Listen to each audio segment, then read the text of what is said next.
Hello, welcome to another Dhamma meeting where we will discuss the Buddhist practices of charity, morality, and meditation. Everyone is welcome to join.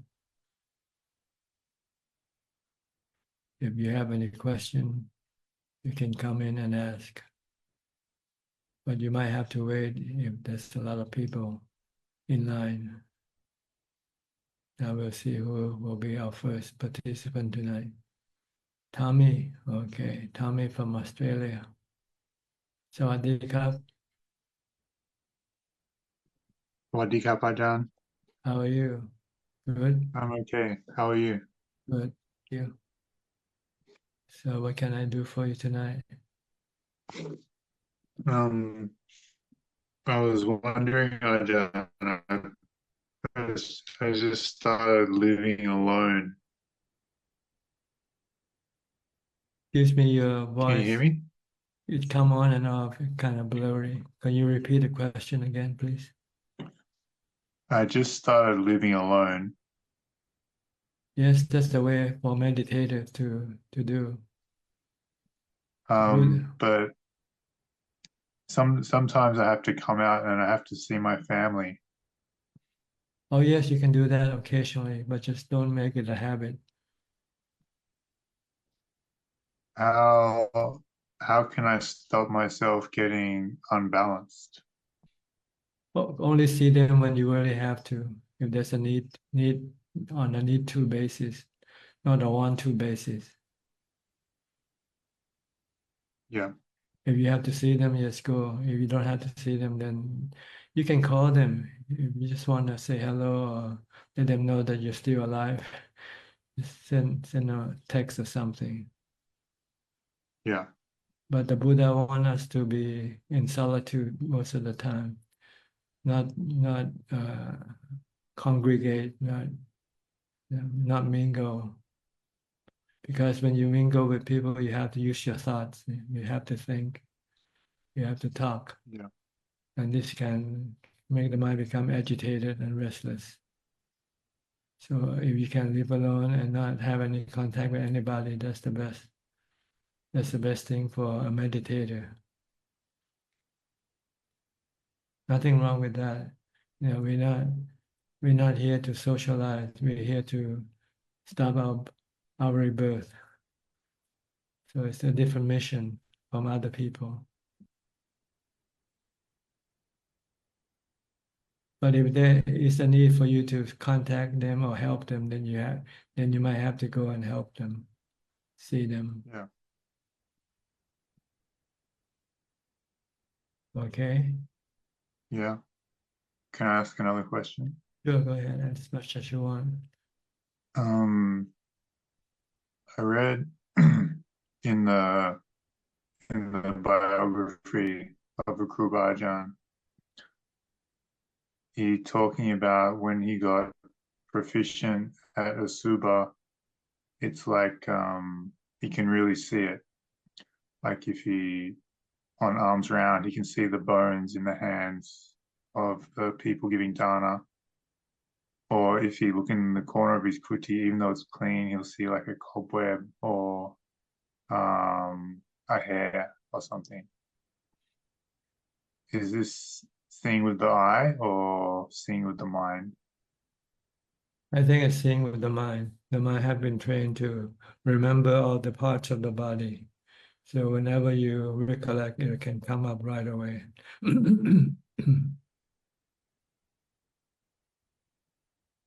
So we want to practice it And to see the asupa of the body until it becomes embedded in our memory. So whenever we want to use it, we can call it right away, call it up right away. Such as when you have some sexual desire, then you have to call up the images of the unpleasant parts of the body. But if you haven't embedded this into your memory, you might not be able to call it up. So you have to keep thinking about, Asupa until it becomes part of your consciousness. When you see anybody, you can see right through the skin, for instance. See the skeleton, see all the intestines and so forth. This takes practice. You have to keep looking at the body, at the 32 parts. But this has to come after you have established samadhi or jhana, because then you will be able to do it without any negative reaction to the asupa images. If you haven't yet haven't yet any jhana, your mind can become aversion. Will have aversion for these images, and you might not be able to contemplate for long. The defilement will try to pull you away and go think about some other thing instead. So it will not be able to stay in your memory if you don't think about it long enough. So you need samadhi first in order to be able to establish all these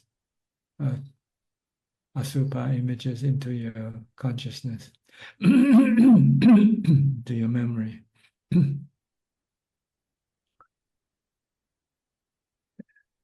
And even when you have jhana already, if you contemplate on asupa for a while, you might still have reverse aversion. Then you have to stop and go back into jhana first to reestablish more equanimity before you can continue with your asupa contemplation again. So this is the matter of using wisdom contemplation and alternating with using jhana. You cannot abandon jhana practices, even if you are developing wisdom, because the mind after a while can get lost or lost the equanimity and can become defiled and can react negatively. Then you might have to stop contemplation temporarily and go back to samadhi, go back to meditation to calm your mind down first, and then come back and do it again later on.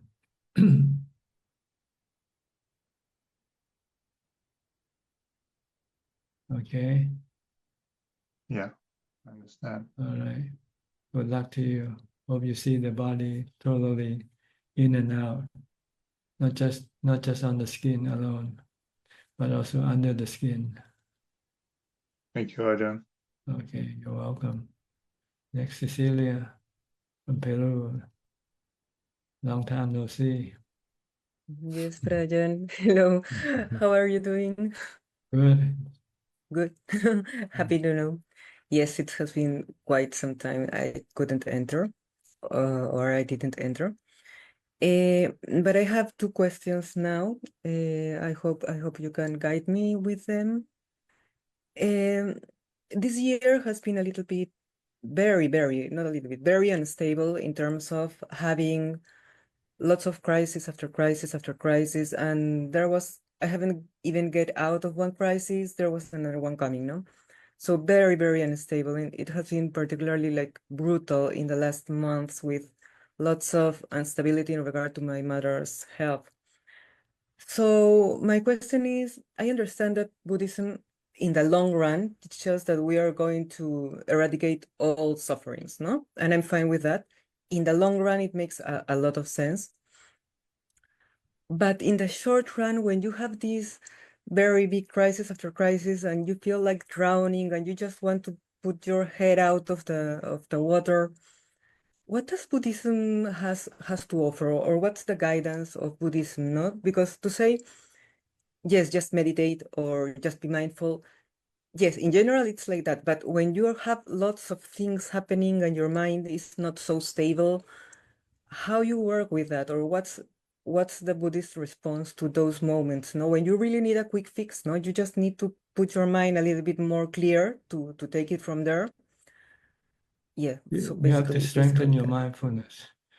As soon as you feel agitated, restless, or out of balance, then you have to recite the mantra Bhutto, Bhutto. Stop thinking for a while and just stick to Bhutto. Or if you're doing something, concentrate on what you do and don't think about all these crises. Then the mind then can be free from the crisis outside and be calm and peaceful. Then after you have a peaceful and calm mind, then you can look at the crisis and see whether you can manage it or not. If it's beyond your ability to manage, then you just have to let go and let it be. Whatever happened, happened. If you can manage it, do it. If you cannot manage it, then you just have to, brace. Like if the plane gonna crash, there's nothing else you can do but brace. Yeah, so I have two questions there. Stay calm, and let go, and let it be. Whatever's gonna happen to you or to anybody else, you have to accept that life is anicca, impermanent, temporarily. Should you end up dead, then well, that's it. But it's only half of you that dies anyway. The real you doesn't die with the other half, which is your body. So you go on to the next play. The world is like a play. We're on the stage here playing our role. And when our role comes to an end, we leave the theater and then we go to a new theater to play a new play. Yeah. That's all there is to it. That is life. That's easy to see when the mind is stable. I mean, I can totally get it. That's But right. when So it's that's why I say you have to bring it back to stable by using a stability. mantra first. Yeah. But I do it, Ajahn. I say I use Buddha Dhamma Sangha. So I'm Oh, Buddha Dhamma Sangha, Buddha Dhamma Sangha, Buddha Dhamma Sangha. And yeah. yes, for a while it goes. And then again it starts all the Then you have to so do it again. You cannot let it be. It's yeah. like driving the car, and when you want to stop, you have to apply the brakes. Once the car stops, then you can let go of the brakes. But when the car start moving again, then you have to apply the brakes again. Yeah. You can change the mantra to anicca, dukkha, anatta. This might be helpful also.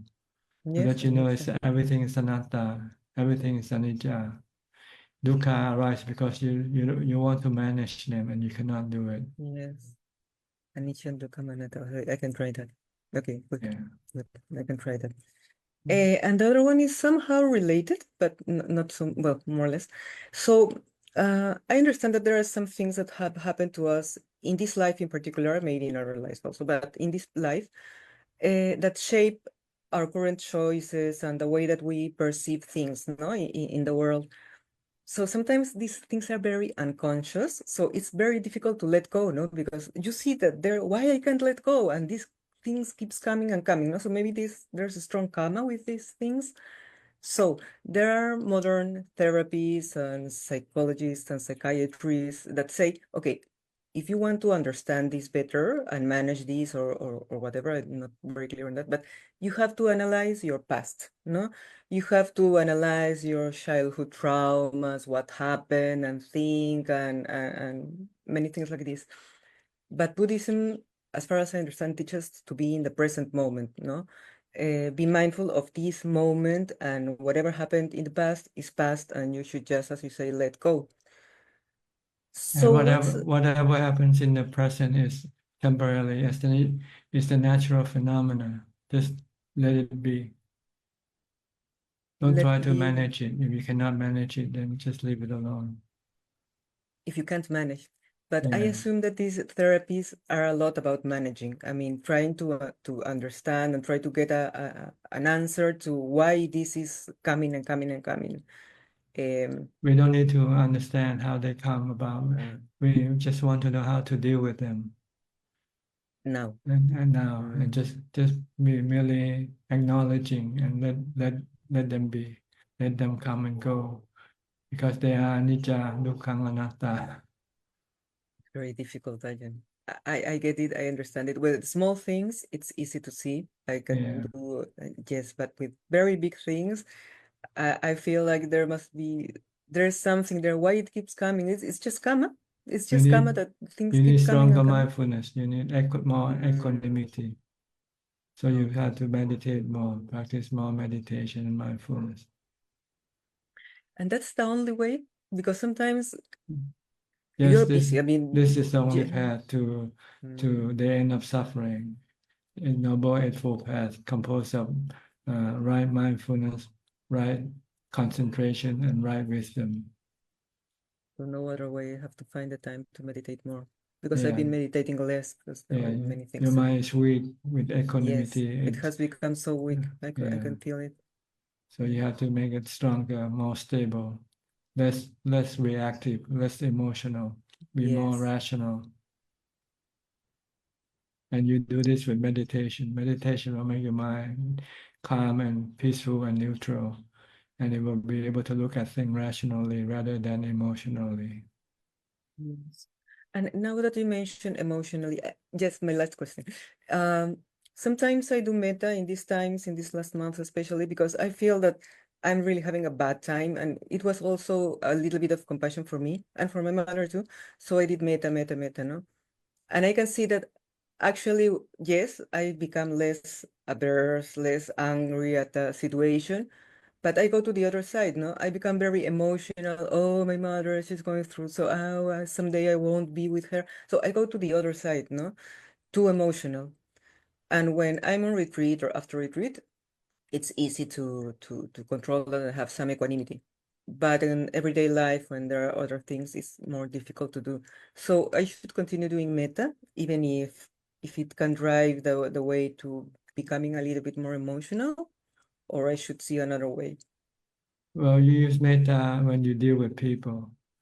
You want to give them love. You want to give them kindness when you deal with people. But when you're alone, you better practice mindfulness. Stop thinking about them. It's useless, pointless to think about them when you don't have to.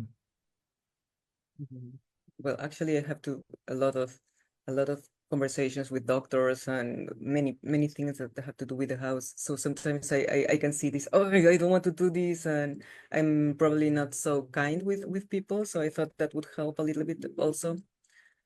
Yeah, you But have to be again, kind to. You have to be nice to everybody. Because when you have kindness, your mind can be happy. See, yeah, I see that. I see that. when you're angry, your mind is really upset, very sad, is restless and agitated. But when you are kind, forgiving, kindness is mean you have to be forgiving. Metta means forgiving. You should not take any grudge, hold any grudge. You should not get angry at anybody. Even at public servers, when they are doing things that are really bad, I have to forgive everything, everything.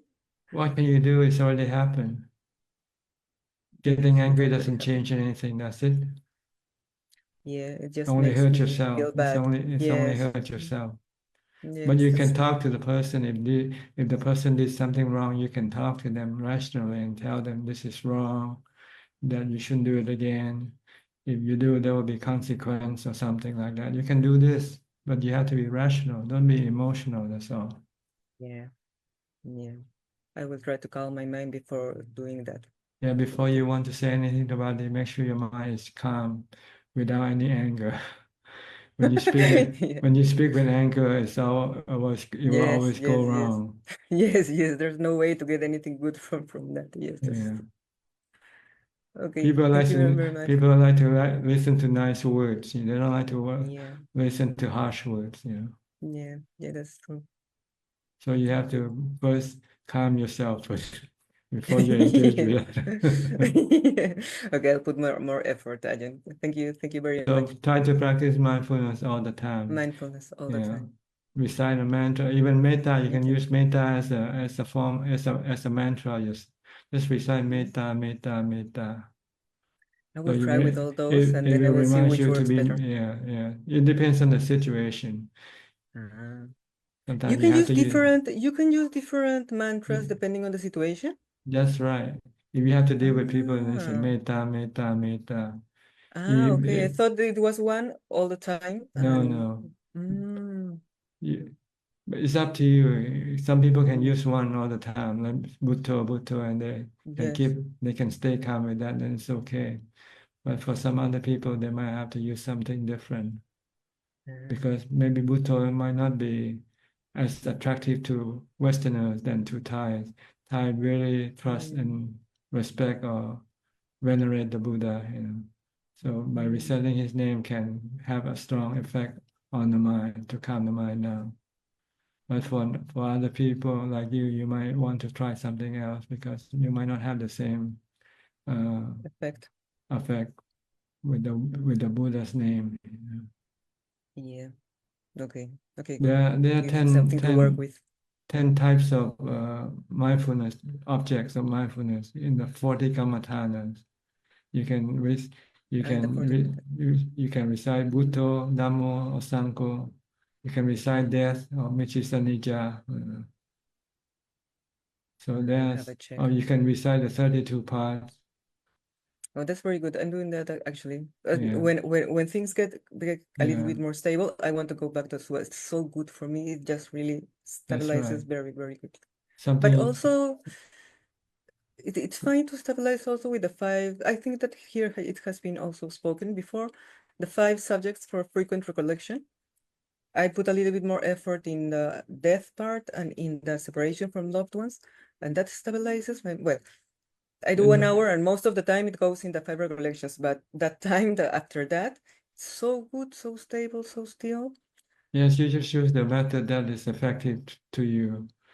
But sometimes if it's not effective, it means you might have to use something else. Like when you're angry, you might have to use metta, forgiveness. Okay, good. I will try. I will start experimenting now. Okay. That was very good. Thank you so much, Ajahn. Okay. Hope things get better for you. Thank you much. Next, outsourcing from Penang, Malaysia. Good evening, Tan Ajahn. I'm just listening and paying respect to Tan Ajahn. Thank you. Okay.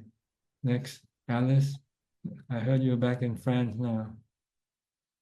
Good evening, Tanajan. Yes, after a lot of issues finding my job and everything, I'm back for Christmas to my family, which is a good moment for them and for me as well. But I must say that I'm very confused about my experience in Thailand because it's been such a beautiful, transformative journey, and I'm wondering, should I continue practicing? Should I continue learning Thai? I want to keep Dhamma with me to help me here because I will have to work in France now and have my life in France, far from my family's, of my boyfriend's family. So it's a different life for next year for me here in France. And I wanted to get some advice on how to make the best out of it without forgetting my spiritual journey that I did in Thailand. Well, you should continue with your mindfulness practice regardless of where you are, because mindfulness will always be necessary for your mind, for your mental health. Mindfulness is like mental medicine that you have to keep taking all the time to calm your mind, to make your mind stable. So regardless of where you are, you will always need to develop mindfulness if you want to have a good mental health.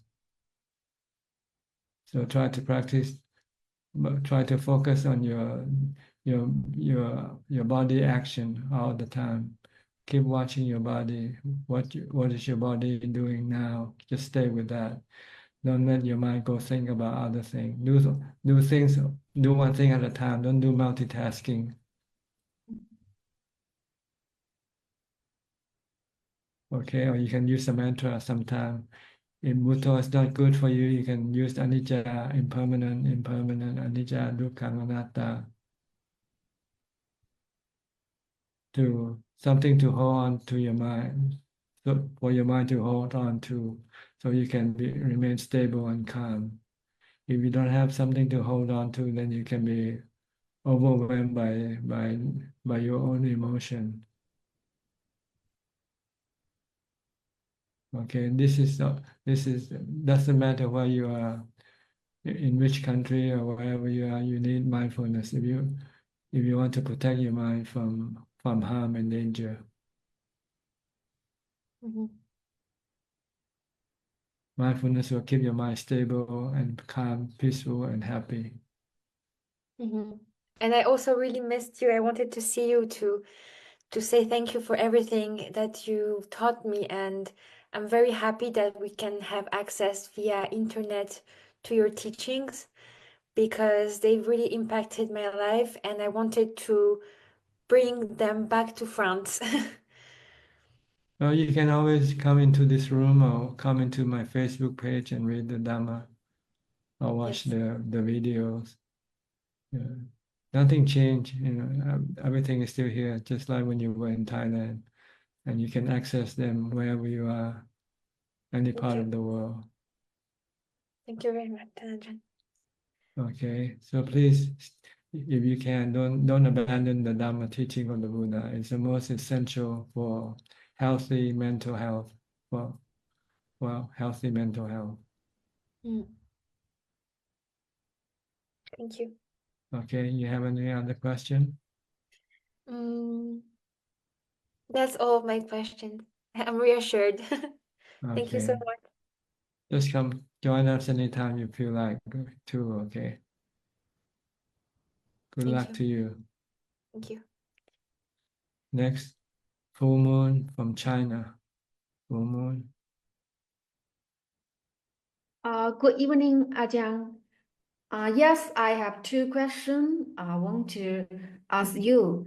The first question is that I want to ask if a lay person can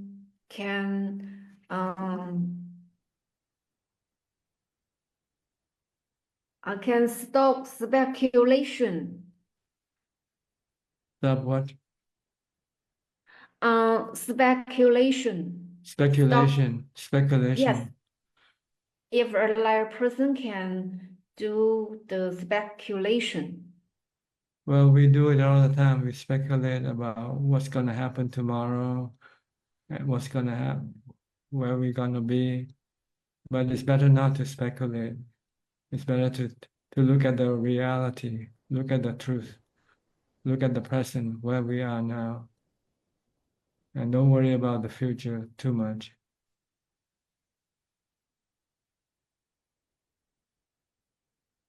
Oh. 就是 speculation on stocks. On what? On thoughts? Stock market. Our stock market. I see. Yes, Well, yes. this is like a business. See? If you do business, then you have to speculate. If you make a living by buying stock, then you have to speculate. But you want to use an educational speculation. You have to need some information for you to speculate correctly. Yes, I want to ask if a liar person can do this. If Yes, and the person if will be it- the it- one. The person will be, you will be the one to pay the consequence of your speculation. If you speculate wrong, then you can lose. If you speculate right, then you can win. So it's up to you whether you want to take this chance or not, of winning or losing. Because it's like gambling. You place your bet on a horse, and you expect it to win, but it might not win. Then you might have to lose a lot of money for that. If you don't want to yeah, speculate, just put the money in the bank. And I have not much money and I want to earn more money. don't in Buddhism, it's not good to have greed. So don't speculate out of greed. If you have to, don't be greedy. Just be happy with what you have and try to protect what you have, and not worry about getting more. If you want to get more, just work hard. Okay, because I want to save more money and then I can quit the job and I can go abroad to meditation. But it might not work out that way. See, that's the problem with speculation. You speculate one way and it turned out to be the other way. Then what's going to happen to you? So don't speculate. Try to use something more firm, more reliable, like working on your salary, depending on your salary, and try to save up your money. It might take a longer time, but at least it's more reliable than trying to speculate. You might lose all the money if you speculate wrong. Okay. Yeah, right. Maybe. The second question is that sometimes in our work, we need to drink some alcohol because sometimes we cannot reject others. It's hard. So how can we do? It's easy. Just tell them you have to keep the precept. That's all. You follow the Buddha's teaching. People will respect you if you say I keep the 5 precepts. I don't kill. I don't steal. I don't cheat. I don't lie. I don't commit adultery, and I don't drink alcohol. You have to choose one way, one or the other. If you want to follow the Buddha's teaching, then you have to follow his teaching and not break the precepts. The Buddha says it's better to lose the work and then lose yourself, because when you don't keep the precept, you lose your morality. You lose your humanity. You'll become animals. If you don't keep the precept, you'll be degrading your mind to the level of animal. If you can keep the precept, then you can maintain the level of human. So your future birth, you can come back and born as a human. But if you degrade your mind to the level of animal by breaking the precept, when you die, then your next birth will be you are reborn as an animal instead. So what do you want? I want to be a bhikkhu. Yeah, okay. So keep the precept, because with the bhikkhu you have to keep more than the 5 precepts. You have to keep 227 precepts. Okay, but sometimes in China they cannot understand. You don't have to want them to understand. As long as you understand yourself, that's enough. You know that you have to keep the precept. That's all you need to know. If other people don't understand this, it's too bad. You're not here to convince them. You're here to convince yourself that you have to keep the 5 precepts. If you want your mind to remain human, and your future birth will always be human or higher rather than lower.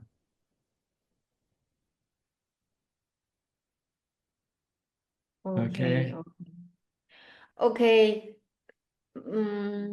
Although it's a little hard because Yeah. not every time I can reject, but I try to make me strong. It's up to your determination. The stronger determination you have, you'll be able to do it easier.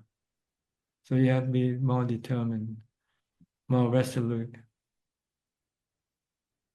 Yes, because the last time I reject someone and I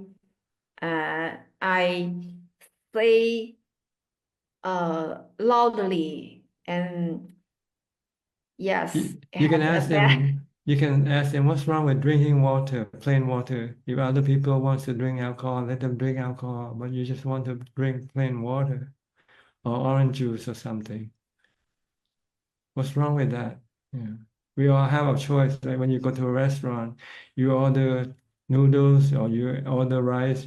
So why is this okay? But when you want to order no alcoholic drink, what's wrong with that?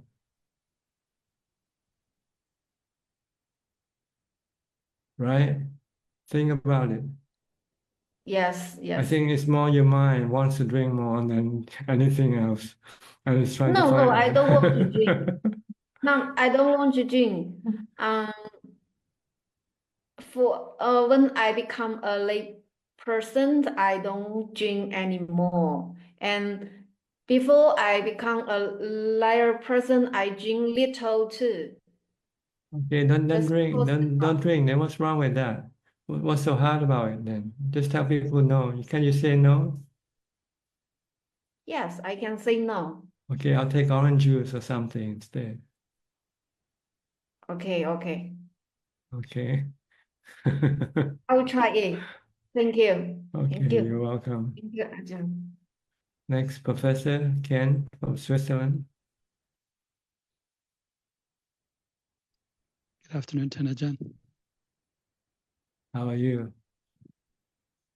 I thank you. We have 2 weeks of holiday this time for Christmas and New Year. Mhm. I think So most people do have this time of the year off. yeah, so it's a quiet time for practicing more. Good. So you stay home and do it, or go up to the monastery. Just staying at home. They have a very limited capacity at the moment because of renovations. Mhm. It's probably quieter at home as well, so it's a good place. Okay, good. No questions today, Ajahn. Just like to wish you a happy Christmas. Okay, thank you. Next, Rohini from the UK.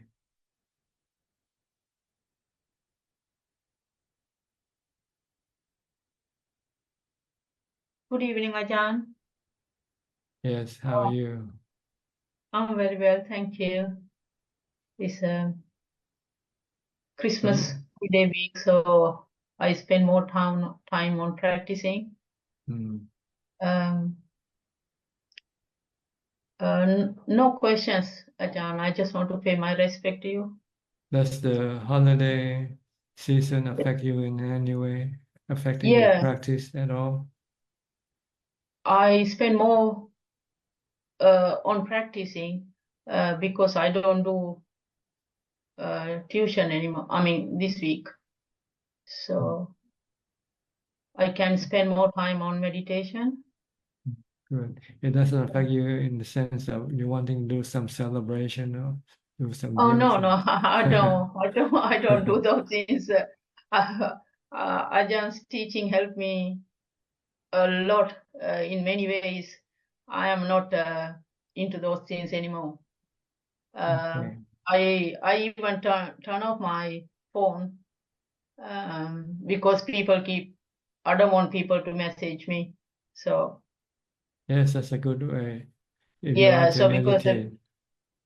when people keep messaging me this and that and interact with them, so that disturb my Mhm. meditation, and it's valuable time for me.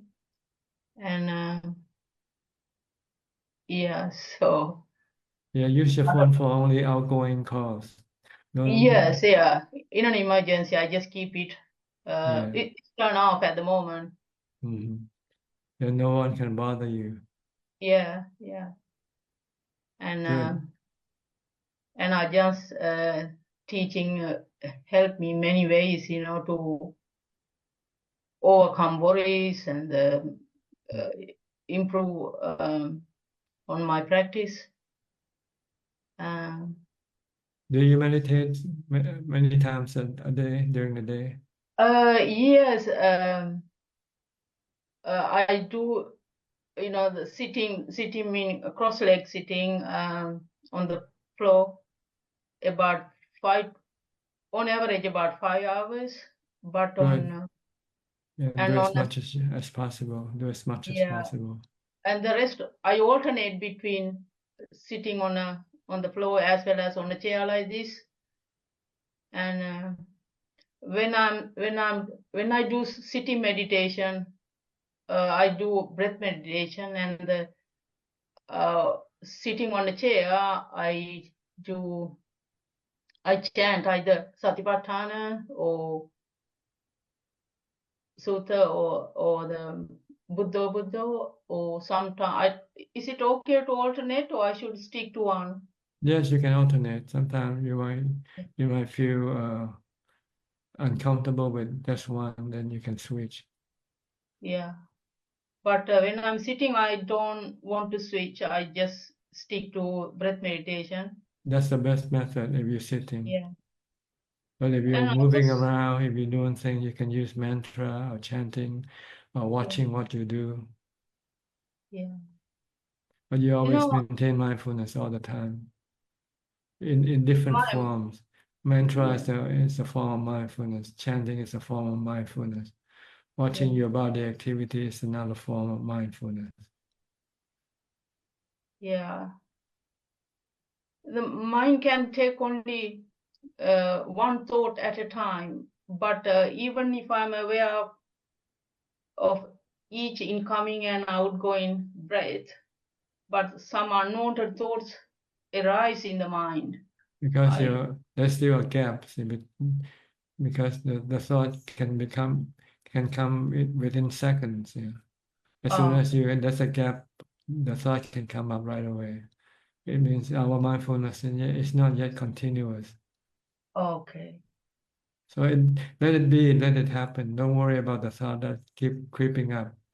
Just concentrate on your meditation object, because you're not having continuous full mindfulness yet. So don't worry about it. Let them come and go. As long as you don't pay attention to them or entertain them, don't talk to them. Don't reply to what they say. Okay. Okay. And why is it very important not to control the breath?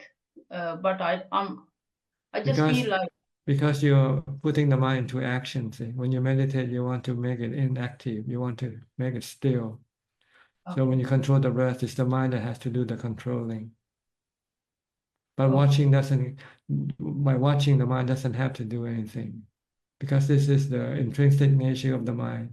It's just to watch or just to know. okay. Okay, Ajahn.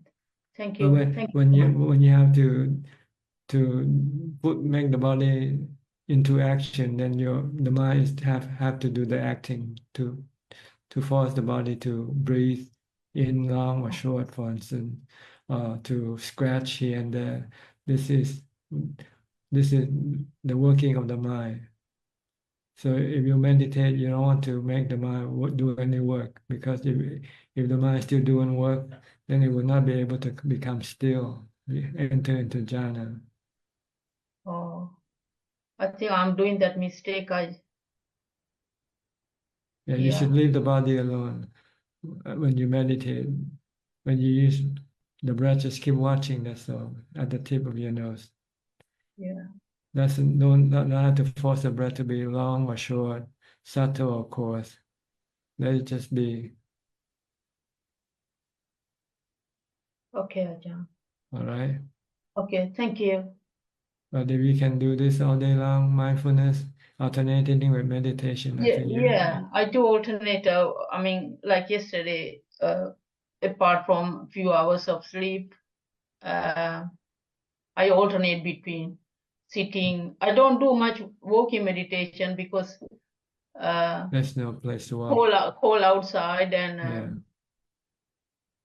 inside is not much room here. So unless you feel you want to do some movement, then you might just walk around the room.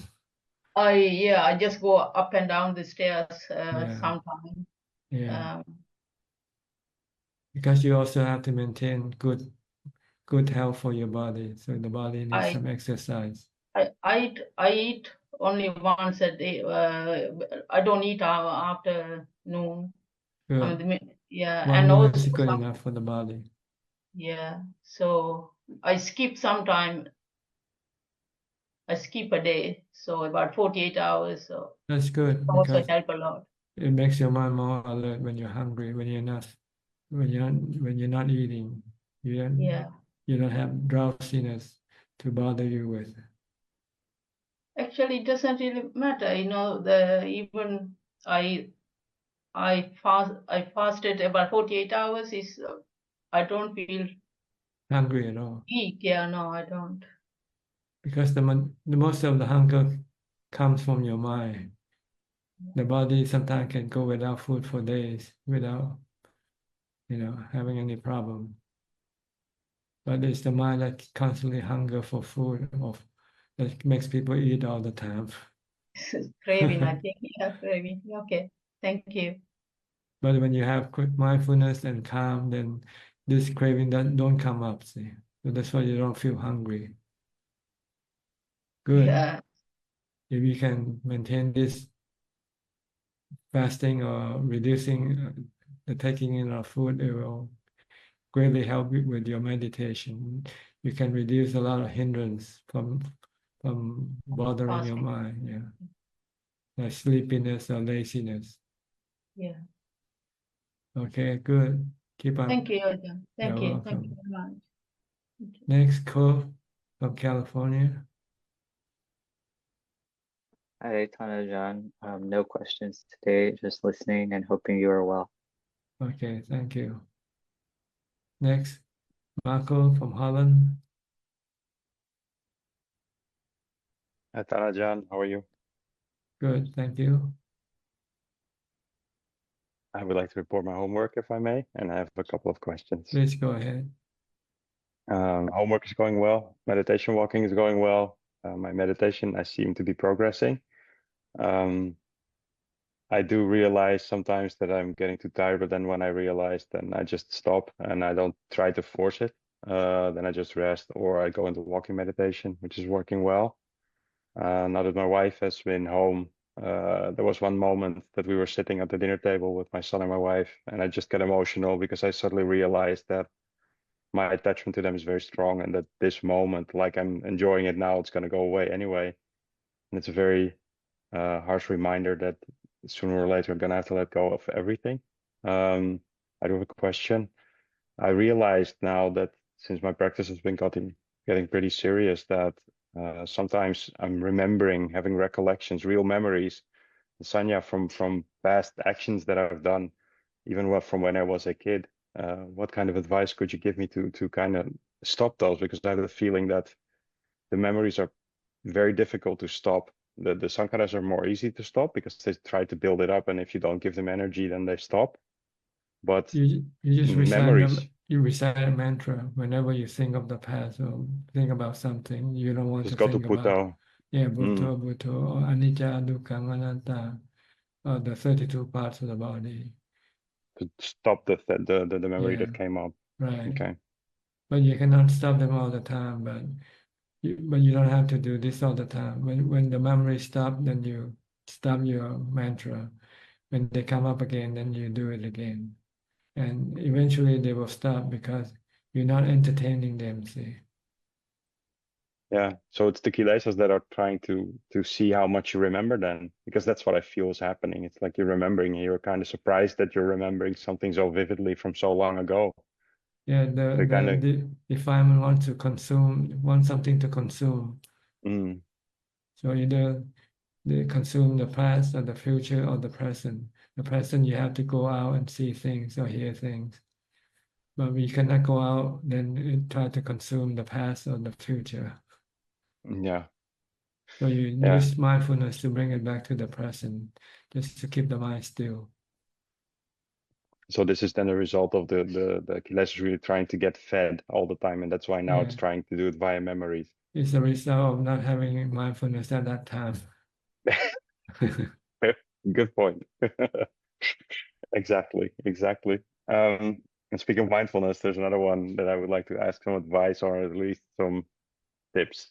So now that it's the Christmas period, I try to stay away from people as much as possible because in all fairness, I don't like this period much. I think it's a lot of fake trying to be nice, whereas the rest of the year, nobody's nice to each other. That's the feeling I get. So when there's things happening at work, I try to not go to be in places that are about socializing, but my family does celebrate Christmas, and I'm going there, and then I've thought about not going, but at the same time, I don't want to hurt their feelings too much. So what's the best way? By already having made the decision that I'm going to go visit them, and knowing that I won't like it necessarily, to at least deal with it in a positive way. Well, you can look at it as, even though it's fake, it's better than than fighting against each other. At least one day you try to fake love with each other, then that's okay, that's better. That's true. That's an interesting take on it as well. Yeah, than be real and fight with each other. At least they decide to stop the fighting one day. Just, That's true. just to be nice. There's more benefit to it. It's like there's a story, I think during World War II, right? The enemies, two opposing side decide to have a truce, just one day truce on Christmas Day or something. Yeah. Another day after they shoot each other again. Yeah. It's priceless if you think about it. But it's still better. That's true. Yeah. That's true.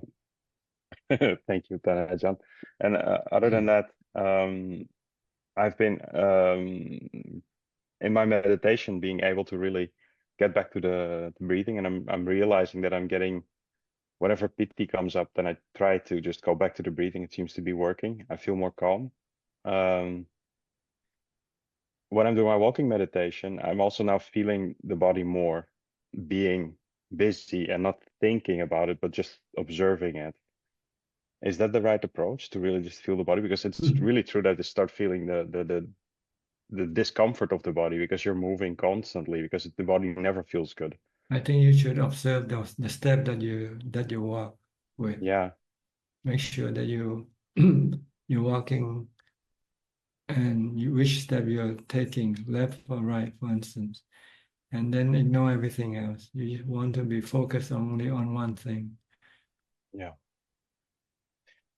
Yeah, and by doing that, and that's what's happening. So when I feel the steps, especially because I walk several hours, then I feel that you feel the pain, or at least you feel the body in discomfort, but you notice the step, but then the focus doesn't stay there, or you don't think about it, but you just take the next step, and then again you observe that feeling, and then take the next step and observe that feeling, and I feel that I'm getting a lot of calmness out of this. That's the proper approach, right? That's the right track to have the mindfulness.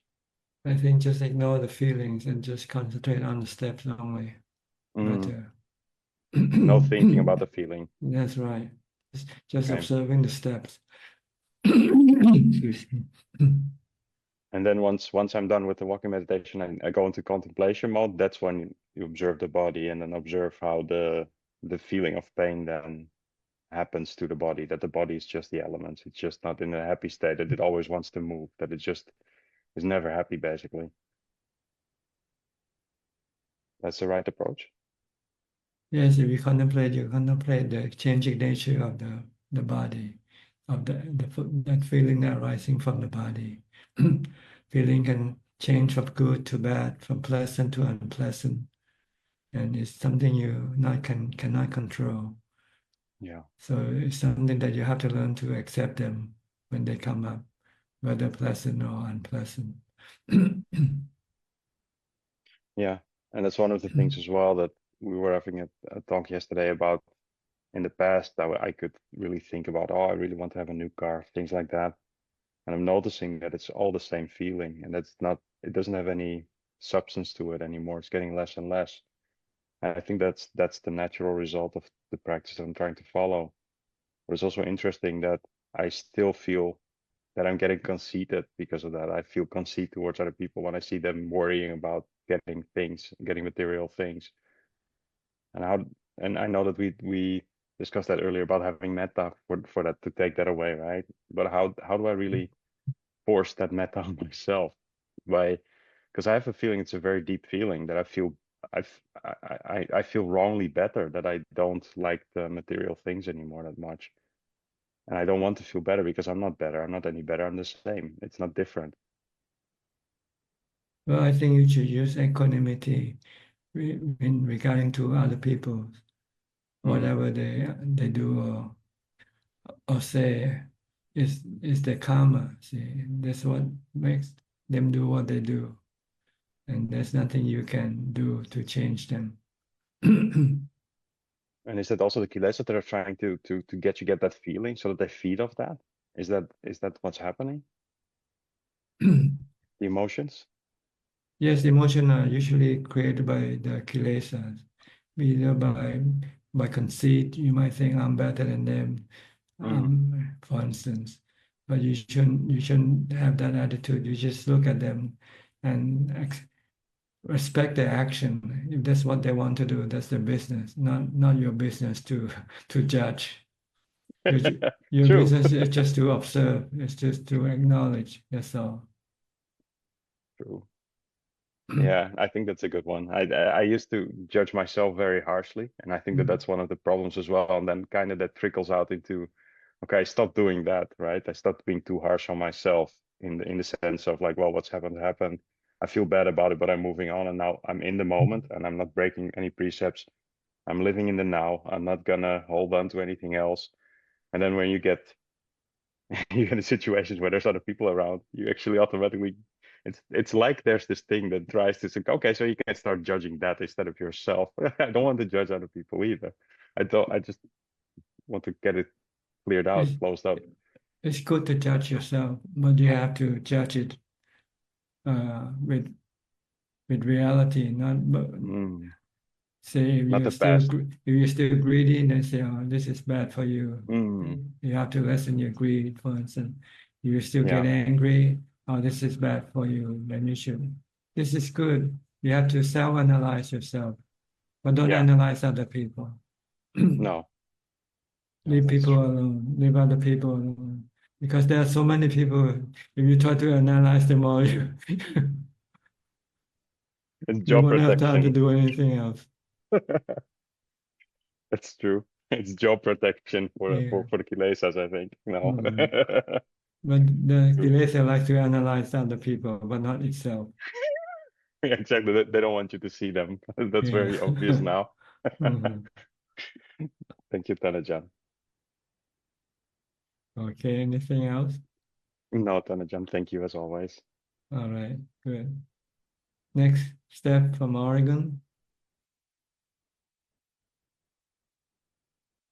Hi, how are you? Fine, thank you.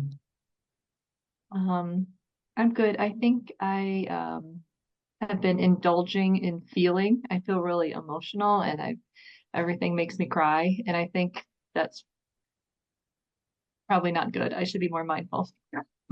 Yes, practice more mindfulness to be more rational, right? Rather than emotional. This season, my inner child is just like come up.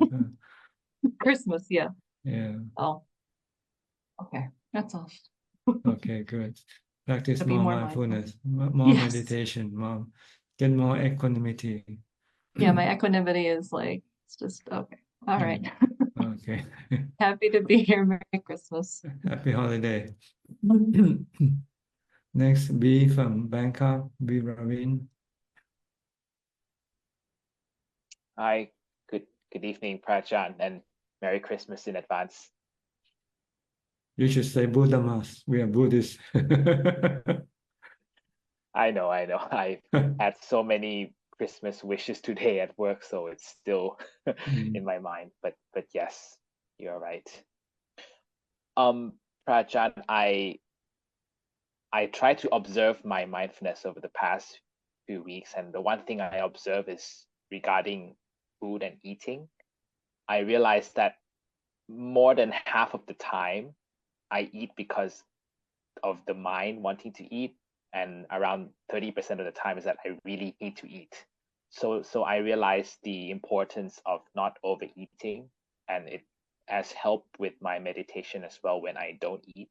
I observe sometimes when I meditate in the evenings and I don't eat dinner, my mindfulness is stronger than if I meditate on the weekend straight after a meal. So that's my observation. That's right. Meditation after the meal is bad because you become drowsy.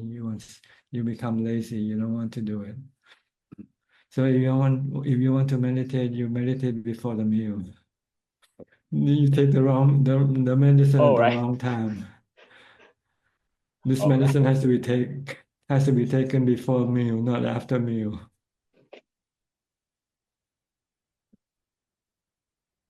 Before. Oh, Yeah. So if you want to meditate before meal, if you can arrange the time.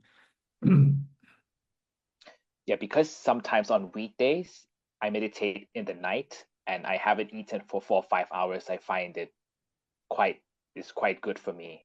But if That's it's right. weekends, I sometimes I eat first and then I meditate and I find, oh no, it doesn't really work as well. So I think you just answered my question before, not after. Yeah, no, that's right. This medicine has to be taken before meal, not after meal. And Prajan, you mentioned earlier that sometimes you can go for days without eating and it doesn't harm the body. I mean, fasting. Yes, there's a certain amount of time you can fast, but after that, when the body start to acting wrong, then you have to take some food. Yeah. So usually 3 or 5 days fasting is safe. It doesn't affect the body. But if you fast more than 5, like 7 or 10 days, this can have more negative effect on your body. It depends on the frequency of fasting also. If you fast for 10 days, then you come back and eat for 1 or 2 days, then you go back fasting again. It might not be enough food for the body. So you have to look at the body, and you'll find out when the body start to acting something and irregular with the body, then you know that maybe you're over fasting.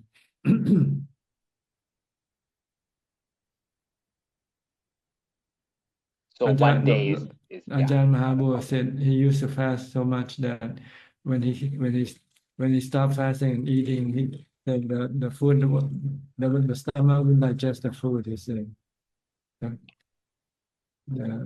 the food that he eat will come out just like undigested. So he knows he has to do more eating than fasting. So you have to watch, but usually 3 or 5 days at a time, and then come back and eat for 2 or 3 days and go back. This is no problem.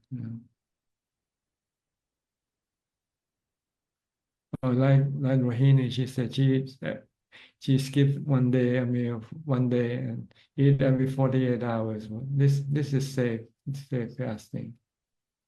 I used to do that before a lot, just eating day and alternating with not eating the other day.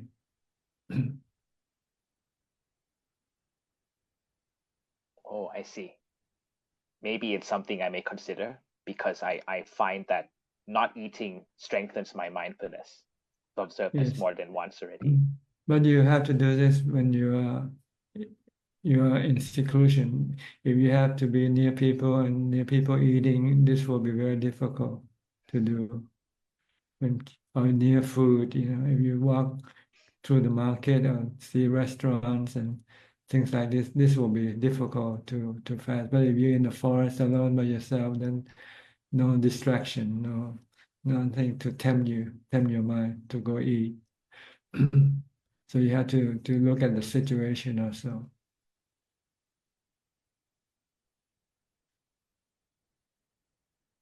Just be moderate. Try to if you have to eat, maybe eat half the amount that you used to eat, for instance.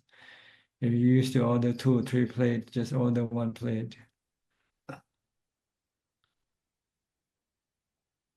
Let's say I eat to live, not live to eat. Yes, it's very, famous Thai phrase for Yeah. that. So it Okay. is a kilesa, right? Eating is a kilesa. Yes. It's your mind thinking about food that makes it hungry. Not the body that is hungry. It's the mind that's hungry. Ajahn Mahabur, when he first ordained, when he was a newly ordained monk, he said, as soon after he finished eating and he washed his bowl, and after he finished washing his bowl, he feel hungry again. So he said, "Oh, this is the kilesa, not the body that is hungry." So he said, "I'm gonna to punish my kilesa. I'll stop eating for 3 days. Every time if I have this type of hunger, I will stop eating for 3 days, and then this will eventually stop the defilement from getting hungry because it gets punished." Yeah.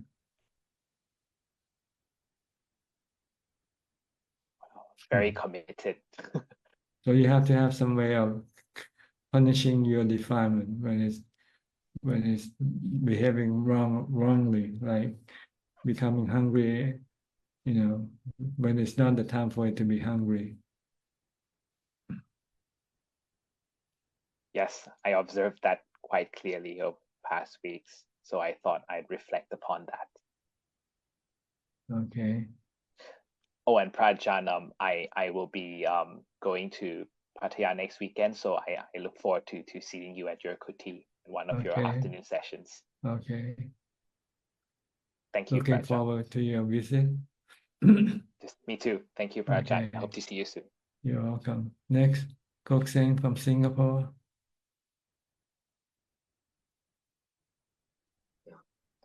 Good evening, Prajan. This evening, I'd like to seek Prajan advice for a few questions. The first one, I was contemplating what Prajan advised me 2 weeks back about how the Dhanas practice support the Sila and how Sila practice support the Bhavana. And for Sila, you mentioned that by keeping the Sila, I will not have any conflicts, and therefore I'll have more time to practice Bhavana, and I'm able to understand that. But in the case of Dana, you mentioned about having loving kindness, and that will support Sila. So I was trying to contemplate, and I'm still not able to fully understand. So, Prajan, may you kindly explain how the Dana support the Sila practice? Well, when you give dana, you give out of compassion, you give out of loving kindness, right? When you see somebody in trouble, you help them. This is compassion. You don't want to hurt them. You want to help people when they're in need. So you have compassion. You don't want to hurt other people. You want to help other people. So then it makes it easy for you to keep the precept, because when you break the precept, it usually means you are hurting other people, like stealing, killing, committing adultery, for instance. So you will not want to do that once you have compassion and kindness, loving kindness toward other beings. So it's easy for people who give dana, who practice charity, to keep the precept, easier for them than people who don't give dana, people who don't care about other people, people who only care about themselves. So for them, when they want something bad enough, then they will break the precept. I see. Okay. I understand now. Prajan, my second question, which I have actually asked before, and that is after I sit for Samatha Bhavana for about slightly after an hour, so I feel the pain at the thigh bone and the hip bones, and I try to recite Buddha, and after that, the pain is still quite painful, and I switch to anicca, and I find that I'm still not able to so-called subdue the pain, and yeah, so I just want to ask Prajan, so how do I proceed from here? Because when you use a mantra, the goal is not to suppress the physical pain. See? You want to leave the physical pain alone by pulling your mind away from from thinking about the pain by concentrating on the mantra. See, but if you use a mantra and your goal is want to suppress the physical pain, then when it doesn't happen, you become more frustrated. So the pain become more painful to you. See. So this is not the right way of doing it. You should use the mantra to ignore the pain, not to think about the pain, to leave the pain alone. And then when you don't think about the pain, then your craving for the pain to disappear will be gone. Then your mind can become peaceful and happy and it can live with the pain, live with physical pain. I was actually chanting anicca, anicca, anicca, and I was thinking that the pain will disappear, but the physical pain will not disappear from anicca, but the mental pain will disappear because you stop your craving by using your mantra. See, there are two pains when you have physical pain, you also have mental pain. Yes. And the mental pain comes from the aversion of the physical pain. Yes. So you want to stop this aversion by using the mantra. I was also trying to teach the mindset,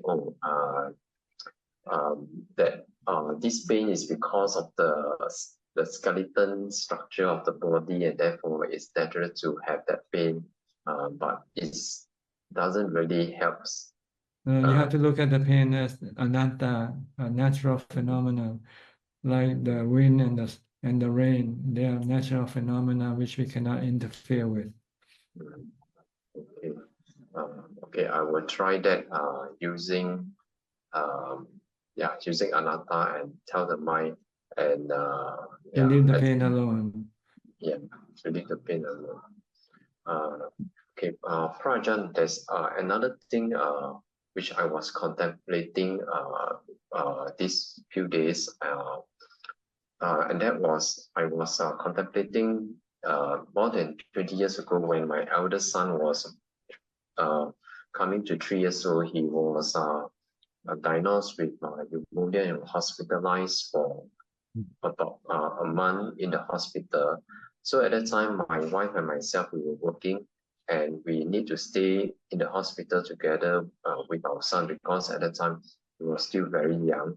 So at that time, we have to, after the 1 week urgent leave, the second week onwards, we have to commute from hospital to work and then from work back to hospital. And at that, as I was thinking about this episode, it was a very tormenting, physically and mentally very difficult period for myself and my wife. And at that time, it was also coupled with the Chinese New Year period when the canteen was closed. And at that time, my parents, they were still mobile and they had to bring us lunch and dinner. So when I think about this episode, I feel that there's a lot of suffering and so on. But I was trying to think, so from here, what brings first of the Buddha's teaching, and what insights should I learn from this episode? Because this episode was a very, very very difficult and suffering period to me. But I was trying to find what insights should I learn from this very difficult episode of my son falling ill. Yes, birth is suffering. That's what you should learn. Once you have birth, you have aging, sickness, and death. This is what the Buddha learned when he saw an old man, a sick man, and a dying and a dead man. Then he realized, oh, this is gonna happen to himself also. His body will get old, get sick, and die, and he's gonna suffer. But fortunately, he ran into a monk, and the monk is someone who knows how to deal with this aging, sickness, and death. So he wants to go and learn from this monk. So he left the palace and became a monk. So this is the lesson you should learn. You should become a monk if you want to deal with your suffering. Because it's only the monks who knows how to deal with the suffering correctly. Okay, you have seen the divine, they call the divine signs, the aging, and an old man, a sick man, a dead man, and a monk. These are the divine signs or divine vision. And if strike at your heart and move you to become interested in ordaining, then you're on the right track. Okay. Yeah. Okay. Thank you so much, Ajahn. You're welcome. Next, Samanji. More question from you, Samanji, from Sri Lanka.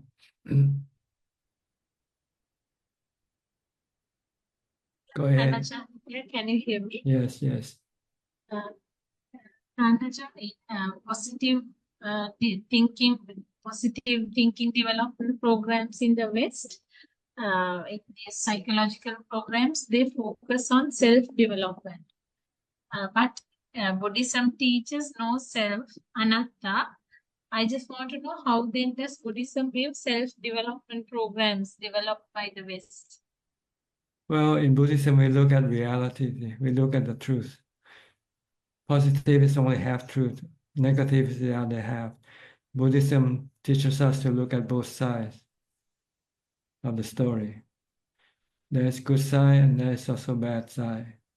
Yeah, it's like two sides of the same coin. Life is like this. There's happiness. Half of it is happiness. The other half is suffering or sadness. Because anicca, because due to the law of anicca, of impermanence. You have things when you're early part of your life, you are developing, you're growing up, so you're enjoying the good part. But then the other half, when you start to get old, get sick and die, this is the other half that you don't want to see. So you don't know how to deal with it when you come to it. See, so Buddhism teaches us to look at this other side, and then learn how to deal with these things properly. We can live with this aging, sickness, and death without having any mental suffering. Ajahn, then what is Prabhaswara Chitta in Buddhism? Is it the enlightened mind? Prabhaswara Chitta. Papasara. Prabhaswara Chitta. This is luminous mind. This is when the mind enters into jhana, or reach the third level of enlightenment called anagami. Then what do you call the mind of an arahant? The mind of a Not yet. The mind of arahant is pure mind, purity. It's pure.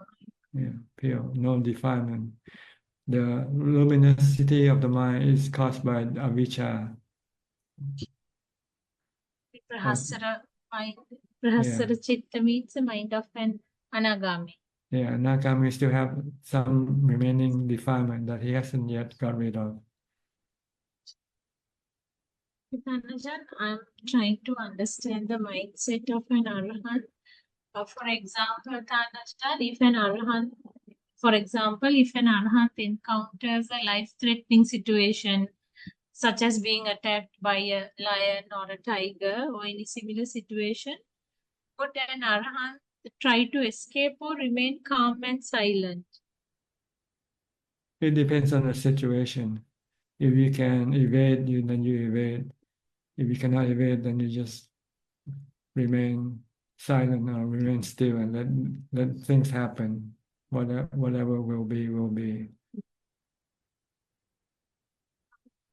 Thank you. My next question is, one of the key characteristics of Sotapanna is that a Sotapanna has overcome Silabhata Paramasa, which is the attachment to rites and rituals, Tanajan.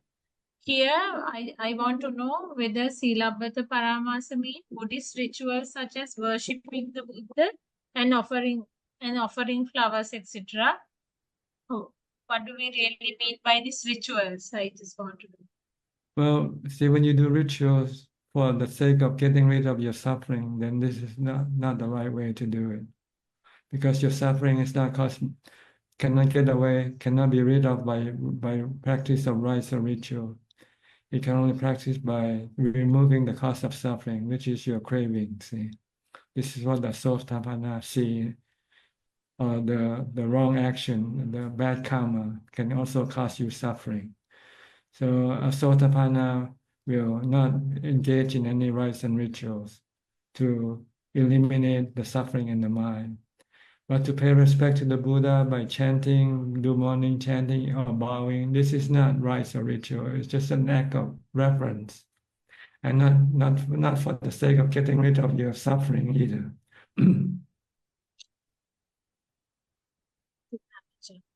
My last question is, Tanajan, is it a sin to make use of animals to make human activities easier, such as using horses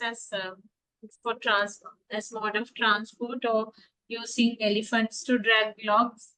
Or I think in Thailand they use baby monkeys to pick coconuts. Is it a sin to make use of animals to make human activities easier? No, I think to make human activity easier is to reduce the craving in human. If we have less cravings, then we don't have to do as much work as we do now. See, we can live like monks. If we all can live like monks, then we don't have to use animals to do any work for us. We can do it ourselves. Okay. Okay. That's all I have for today, Tanajan. Okay. Nice Thank you. talking to you. Thank you for so your much. question. Happy holiday.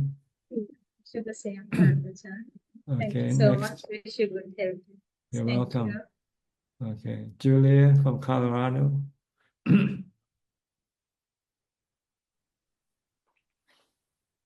hi, Ajahn. You celebrating Christmas? I don't care really very much. Does Ajahn, I mean, what is it like in Thailand and places like that? Do people get into this? It's only people who has been westernized and they celebrate Christmas. Or Christian families, they do that. But Buddhist families, we don't do that at all. Okay. So like, so only the Christians observe? Christian or Thai Buddhists who've been in the Western countries before, like in the States, they might also celebrate Christmas, but more for the sake of the enjoyment, not the spiritual type of celebration. You know. Right. I hope they don't fall into too much commercialism and capitalism, things like the West. Well, there's some creeping in though, because a lot of the Western companies had established the stores in the country also. So in the big shopping malls, there'll be something like anywhere else. Oh man. Well, I hope that Ajahn can remain but not free the and majority, good. because the majority of Buddhists, we practice Christmas every day. We give every day already. We give food to the monks every day. So there's no need to have a special day for giving. The Buddha teaches Buddhists to give every day. Oh, that's so beautiful. I wish that I could remember to say things like that. Because so we went from Rocky Mountains to Switzerland when I was a child. When I was 8 and 9, I went to a small one-building schoolhouse in Switzerland. And it was more about like the silence and the stillness and the spirit of Dhamma, like beautiful qualities deep from the heart coming out in the culture I don't know if it's like that anymore, but here I don't care. And I listened to a talk last night recorded by Theodore, who is into concentration, and he was saying if you know any Dhamma at all, and I don't claim to know much, but then he said, well, in the speech or in the comportment, the conduct, that one should be able to remind the other beings to share that, and so on the one hand, I know it's not my place to go around analyzing others or telling others what to do, but it's very pleasant not to care. and so then I find myself this week when I see people and they said, oh, Julia, we're taking the baby and the husband and we're flying across the country in the morning, in the early morning, and then I'm seeing the mother-in-law and blah, blah, blah, blah, blah. And I'm just like, whoa, I'm so happy I'm not doing that. But I'm just polite, and I'm not doing any good by just listening. Like, if there was something I could say that could give people like a taste of peacefulness a little bit, I think that would be nice. That depends on whether they want to listen to you or not. Yeah, okay. If they want to ask you, if they ask for your advice, then you can tell them, what should I do for Christmas? Then you say, okay, then you tell them what you have experienced. Okay. Yeah. If they don't ask, then better not say anything because it can backfire. Right. Okay, anything else? Well, may Ajahn have a wonderful time every day and every night of the year. That's right. That's what we should aspire to. Have a wonderful time every day. Be happy every day. Okay.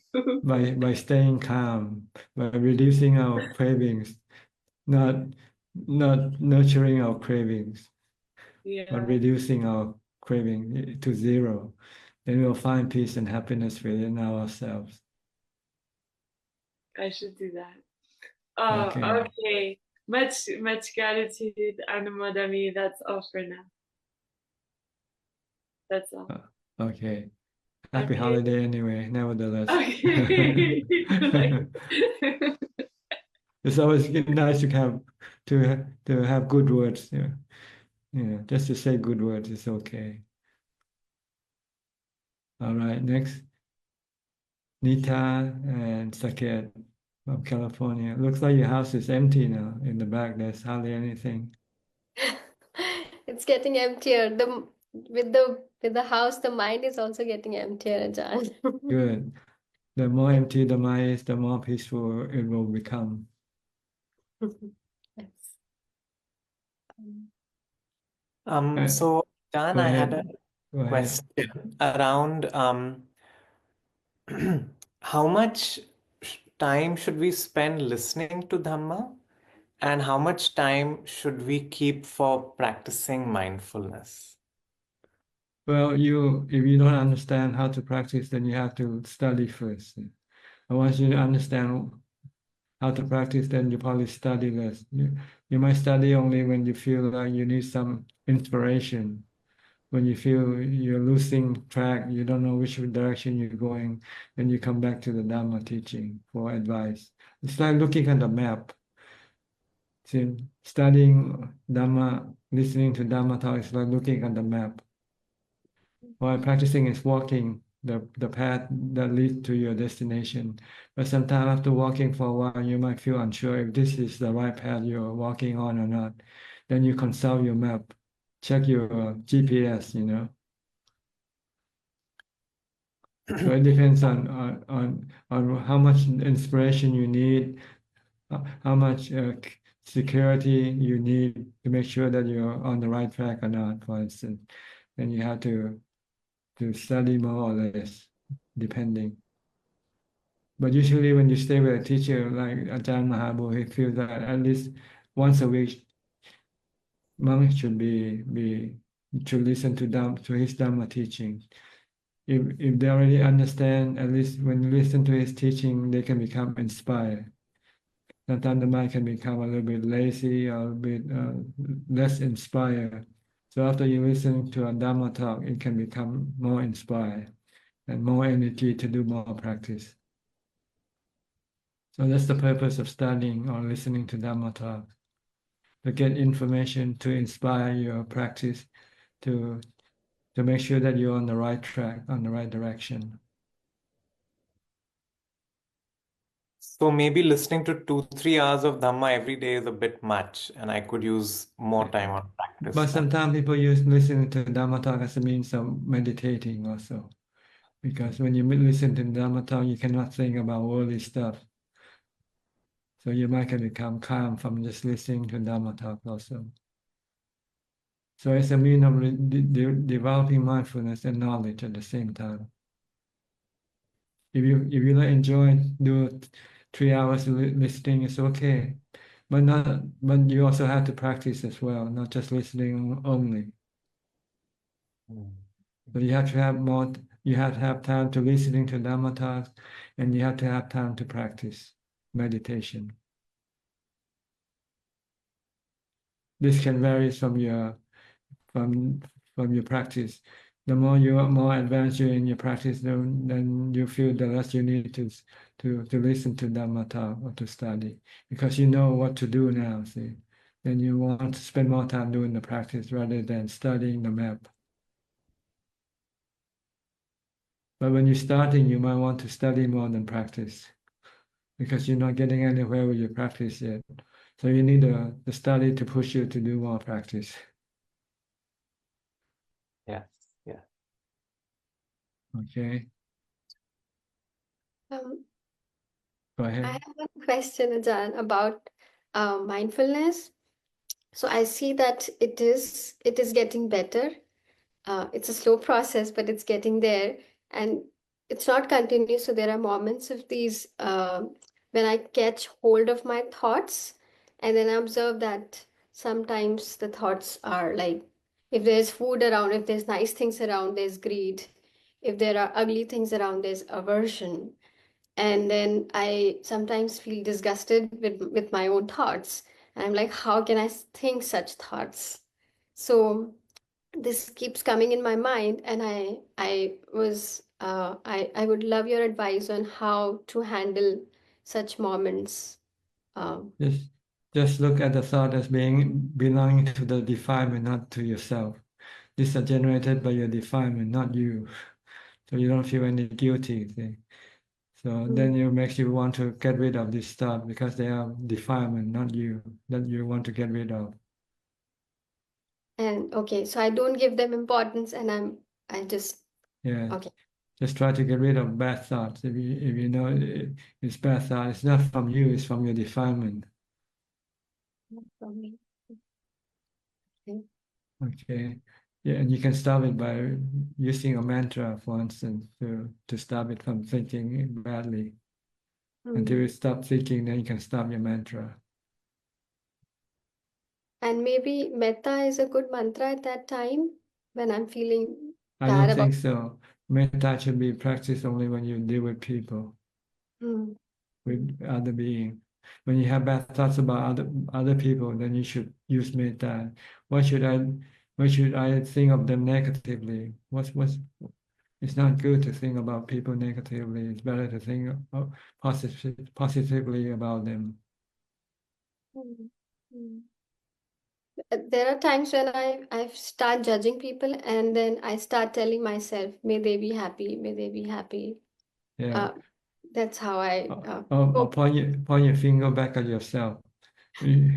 Anytime you want to judge other people, maybe it's better I judge myself first. True. Judge not that's a word, right? I think in Christianity or something. Judge not just other people when you can still have to judge yourself or something like that. Judge not if you don't want to be judged by other people. But it's good to judge yourself. It's good to look at yourself. because then you'll see whether you're bad or good. See, then if it's bad, then you can correct it, stop it, and change it into be good.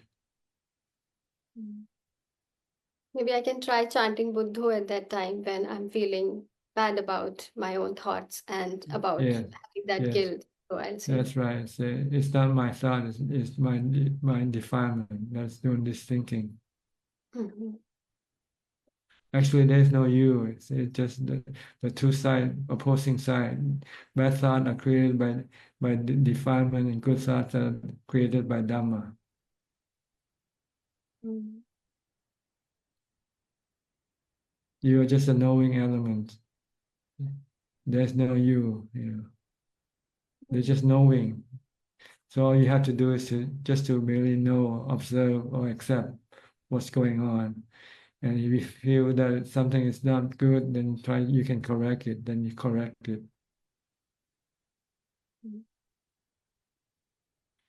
Or stop it by using the mantra. Or teach yourself, I should not think like this. This is not good thinking, for instance. It's like teaching a child. The mind is like a child sometimes. It doesn't know good or bad, right or wrong. So you need the teaching of the Buddha to teach the mind. This is bad thinking. Don't think like this.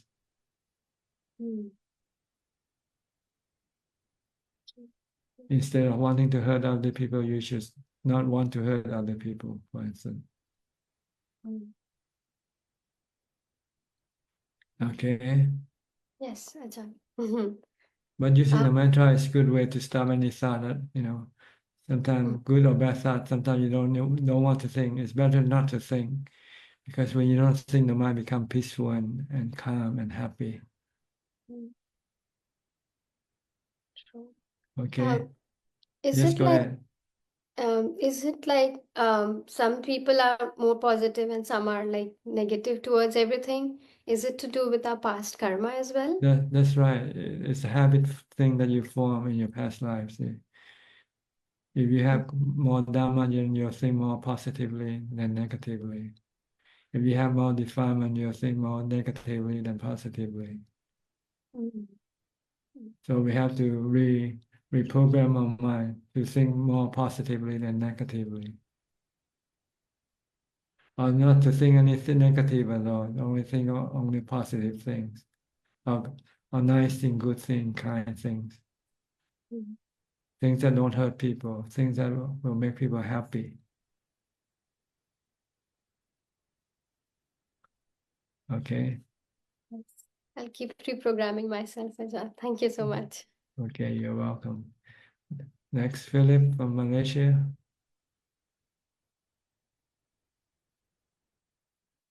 Good evening, Tanajan. Season's greetings. Just coming in to listen and paying my respects to you. I have no Okay. question. Happy holiday. Happy holidays. Okay, next Nining from Indonesia. Yeah, Ajahn. Good evening, Ajahn. Ajahn, Go ahead.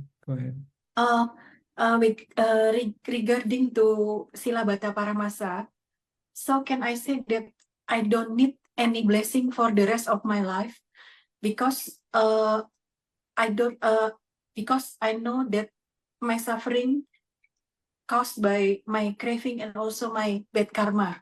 Can I say that like that, Ajahn? You don't need to say it. You know, then you don't need a blessing. Why do you have to say it?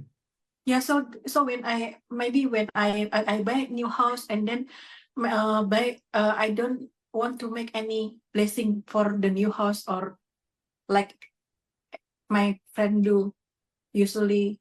Well, it depends. Sometimes you might have to do it just for the sake of other people, because if you don't do it, then other people might feel bad. So let them do it. They still need it, but not you.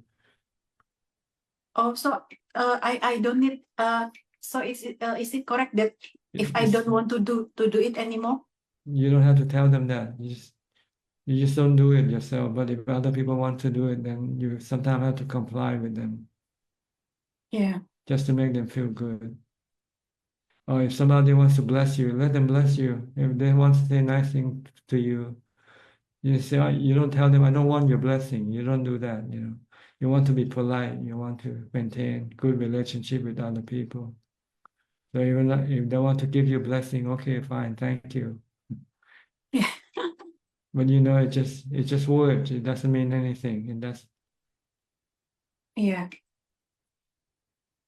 So So just you for don't my go. You don't go tell people, I don't need your blessing. I don't need to do any rites or rituals. You know, you don't have to advertise this to other people. You just know it within yourself. That's it. That's good enough. yeah, because I become more and more happy that my life become very simple. That I know that everything I mean I know I mean I know what caused my suffering, and also I can cure myself by listening to the Dhamma talk and also reading the Dhamma makes me happy. That's why, why you find the yeah, right medicines. The yeah, Dhamma is the medicine to cure your mental illness, not the rites and rituals. yeah. That's why I want to thanks also to the admin. That lately I just realized that all of the video they have transcript, so I can read all the conversation in the video preciously. Okay, good. Yeah, thank you, Ajahn. You're That's welcome. all. Yeah, thank you, Ajahn. Okay. Next intern, also from Indonesia.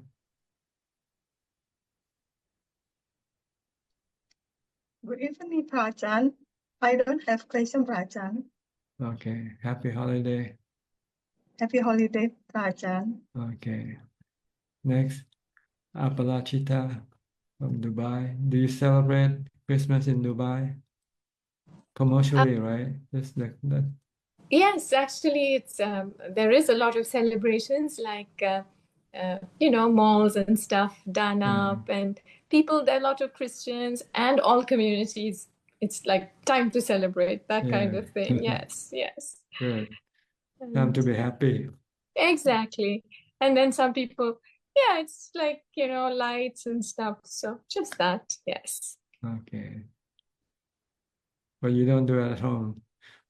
Well, my partner has Christmas, so I don't, but you know, we do something together so he can have a nice Okay. moment. Yes, yes, Good. yes. Okay. Yeah. And it's good. I am kind of a little bit of an introvert, so I look at it as a little bit of mental training, like, no, it's a difficult thing, so let's do it, you know, because sometimes I shouldn't only think of myself. Yes. That's right. If you live with Yes. other people, you also have to be considerate of other Yes. people's. Yes.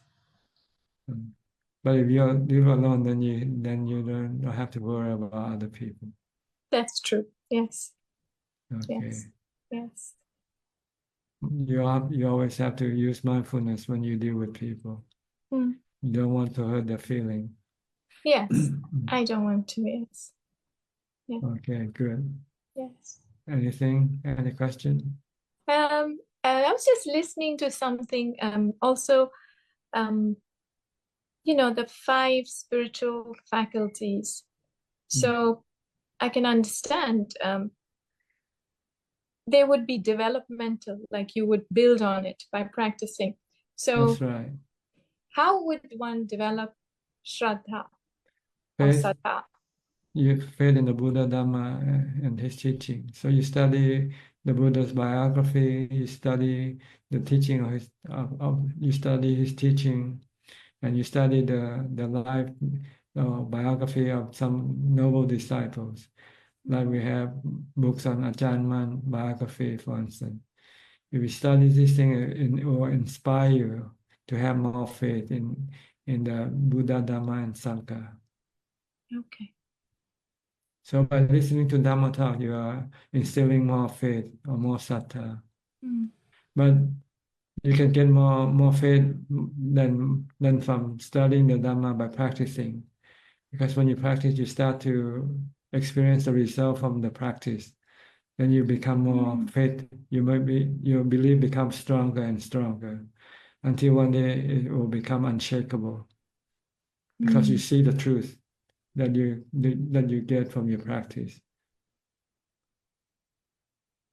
So you have full faith in the Buddha, Dhamma, and Sangha. You know that they are real thing. They're not something. They're not myth.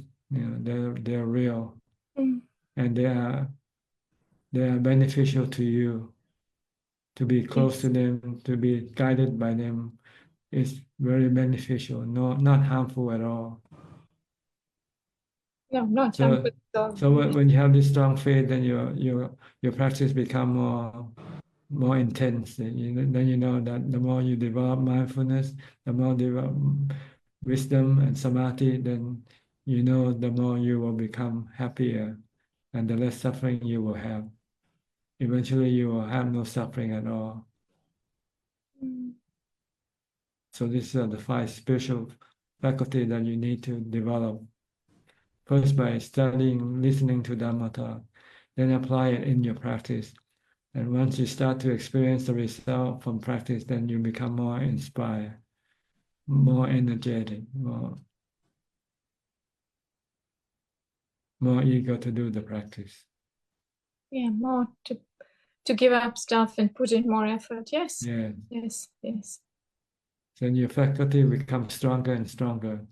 And then eventually it will push you overboard and push you into enlightenment.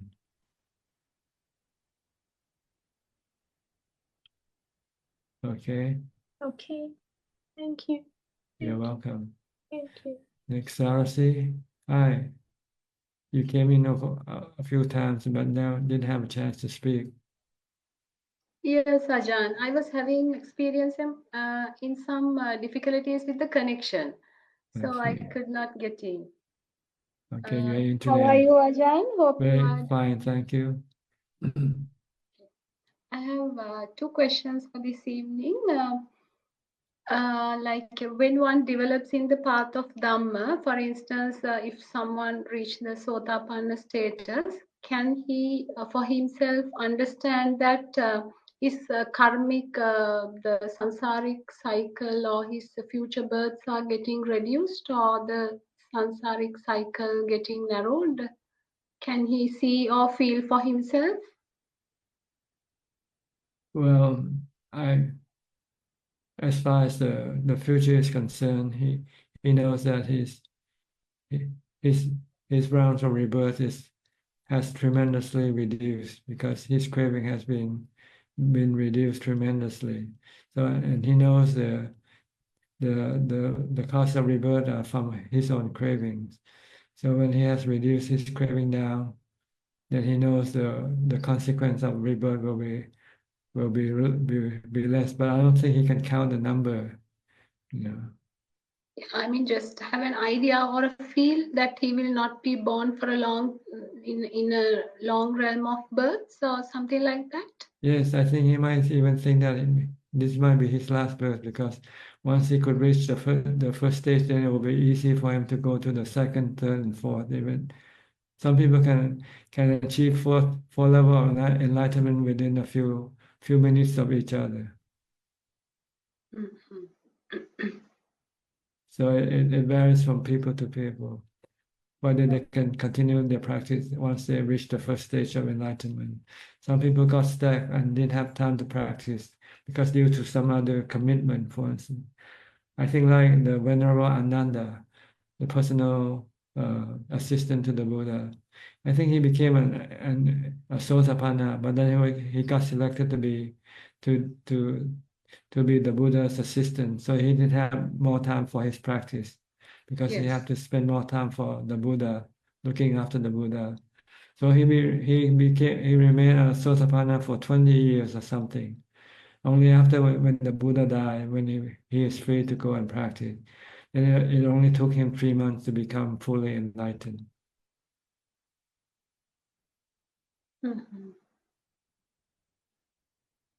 So There's no definite number of years or rebirth, but according to the theory, is maximum is not more than 7 births.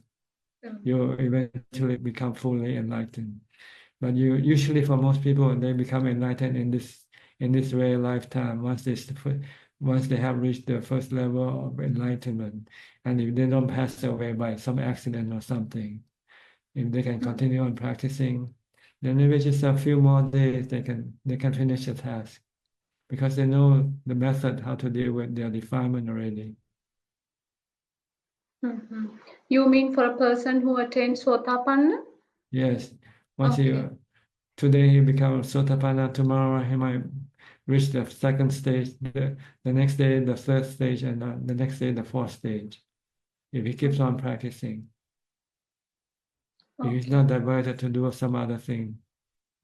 Or if his life is cut short, then he has to come back and continue in the next life.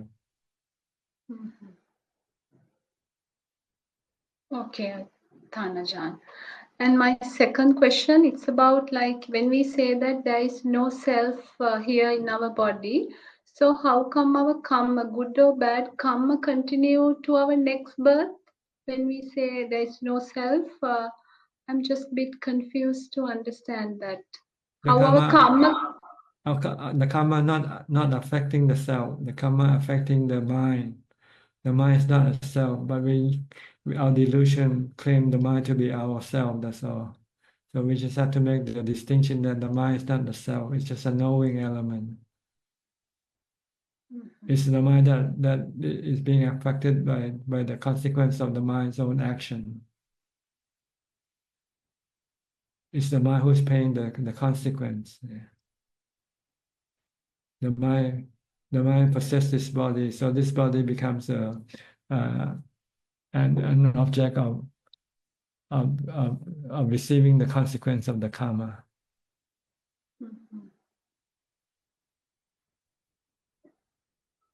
Okay. There's no self, there's just body. Body are 4 elements. The mind is the 5th element, is the knowing element. The self comes from the self is a fiction produced by the mind itself. So forget about the self. It's the mind who did the karma, and it's the mind who reaped the fruits of its own karma.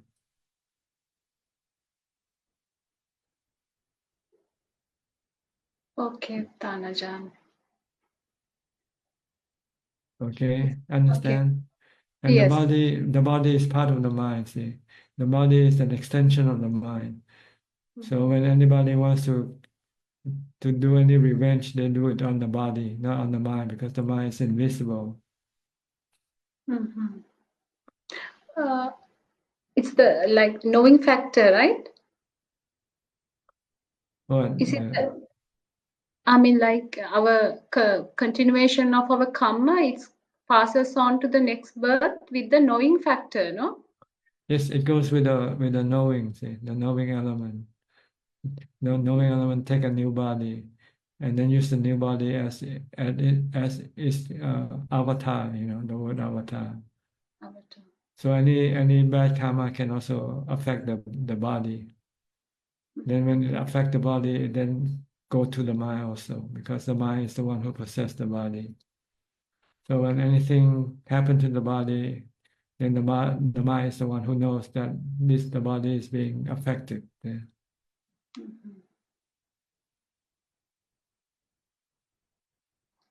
Okay, Thanajan, happy to see you and wish you good health.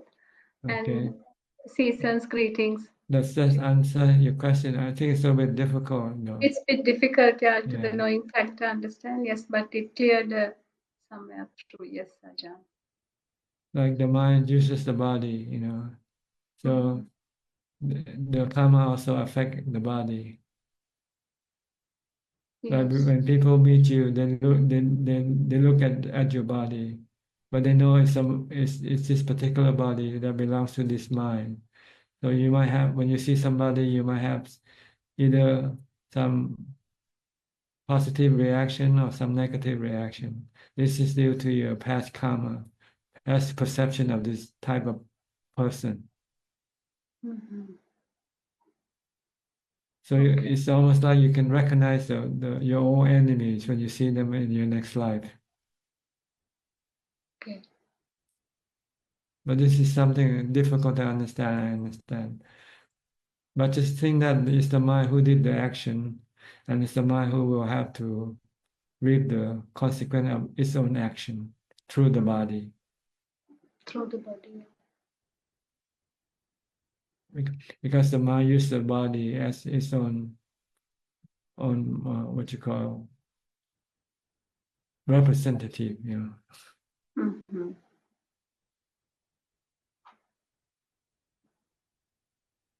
Anyway, just know that there's no self. It's just the mind that did the action, and it will be the mind who will reap the consequence of its own action. Okay. Okay. Greetings for the new year, Ajahn. Thank Okay. you. Happy holiday. Thank you very much, Ajahn. Good day. Next, Gary from Singapore.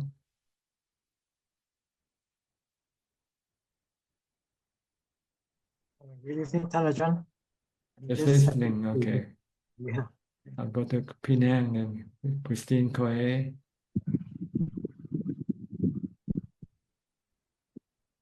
Good evening, Tanajan. Can you hear me? Yes. Are you back from the monastery? Yes, yes. Very good. You should stay there longer then. It was very good. Why come back? Come back to the samsara, to the hell. Yeah, why come back to something bad when you have something good? Yes, the knowing mind, the practice is getting better and better and clearer. Okay, good. Keep going back Mm. until you don't have to come back. I hope so. One day I shall achieve the destination, the goal of Lord Buddha. Good, good. That's what the Buddha wants you to do. Follow his teaching.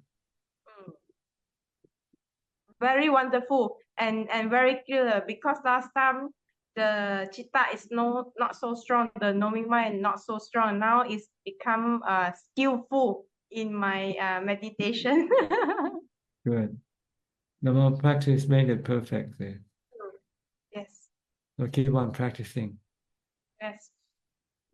Okay. I will. Have any questions? No, happy to see you.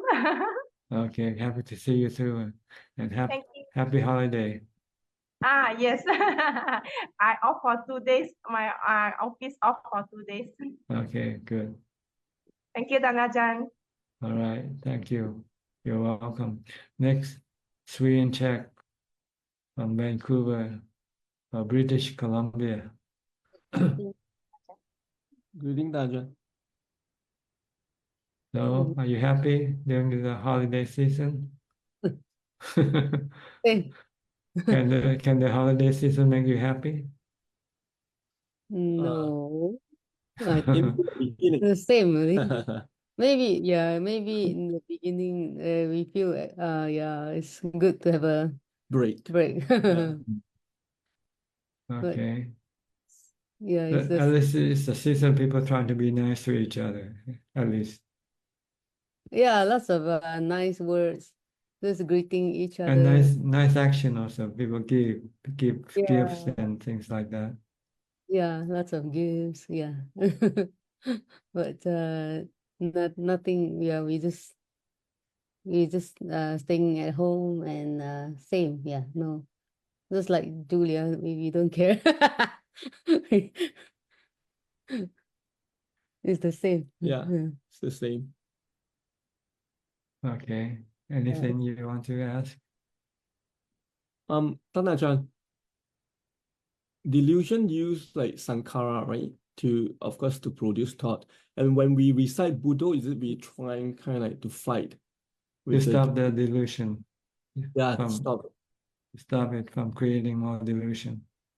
And then you use wisdom of the Buddha, the three characteristics, to replace the delusion. The truth is anicca, dukkha, anatta. See? But the delusion says there's a self, there's permanent, there's happiness in this world. So the Buddha wants us to we educate the mind to see that life is anicca, dukkha, anatta, not the opposite. Illusion look at life as positive, as permanent, as happy, and as a self. See? But the Buddha said there's no self, there's no happiness, there's only suffering in life because it's impermanent. So that's wisdom, to re-educate the mind. Okay. But first we have to stop the mind from thinking delusionally first, by using the mantra mindfulness to stop thinking. Once you could stop thinking, then you can then direct the mind to think positive, realistically, truly. Whenever you see something is impermanent, is suffering, there's no self in those things. That's how you should teach your mind to see everything as anicca, dukkha, anatta.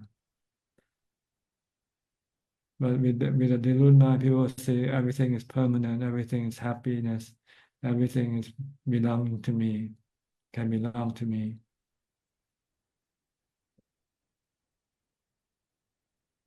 Before you can direct the mind to look at reality or think realistically, you have to stop it from thinking delusionally first. So you use mantra, you use meditation to get the mind to become still, to have jhana. Then you know you can control your thought, you can direct your thought in the right direction. Yeah. Okay, this come back to mindfulness, the first step of practice. And Ajahn, like I know like I shouldn't go there yet, but in the Satipatthana, like Buddha mentioned about like, you just be aware of the disappearance of sankhara as well. Like at that time, the disappearance is like when we are in jhana, right? Yes. Okay. The disappearance of 5 aggregates. I mean, that is the time that we are in jhana. Well, I'm not sure. Maybe with the body, sometimes the body will disintegrate one day, it will be gone. But with the other 4, they still remain in the mind, but they come and go, they rise and cease. They keep changing, keep moving. You think and then you stop thinking. You think good thing, then you think bad thing. This is the nature of the other 4 khandhas, Vedana, Sanya, Sankhara, and Vijnana. Then they will never disappear because they are part of the mind. Yeah. So when we are in jhana, we just don't use them. Right, we stop them temporarily. We just stop them. Okay. But they're not the problem. The problem is in your craving. Craving using the sankhara to crave for this and crave for that. You have to stop this craving by stopping sankhara, by using knowledge and wisdom to teach you that whatever you crave for, they are bad for you, not good for you. Because everything you crave for is temporarily. You will lose it one day. When you lose something you love, then you will become sad.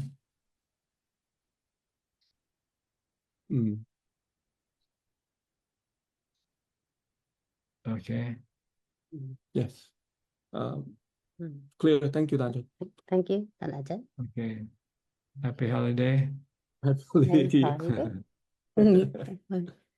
Next, Belinda from Singapore.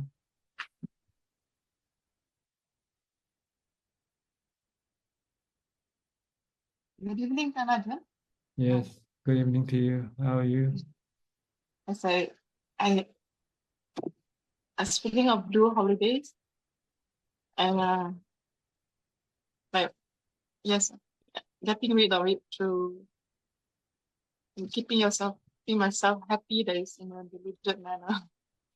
So Yes, the best way to make yourself happy is to meditate, to let go with wisdom. there's a feeling like when I meditate, I don't feel happy. Like there's this like a block. Because you haven't reached the goal yet. See.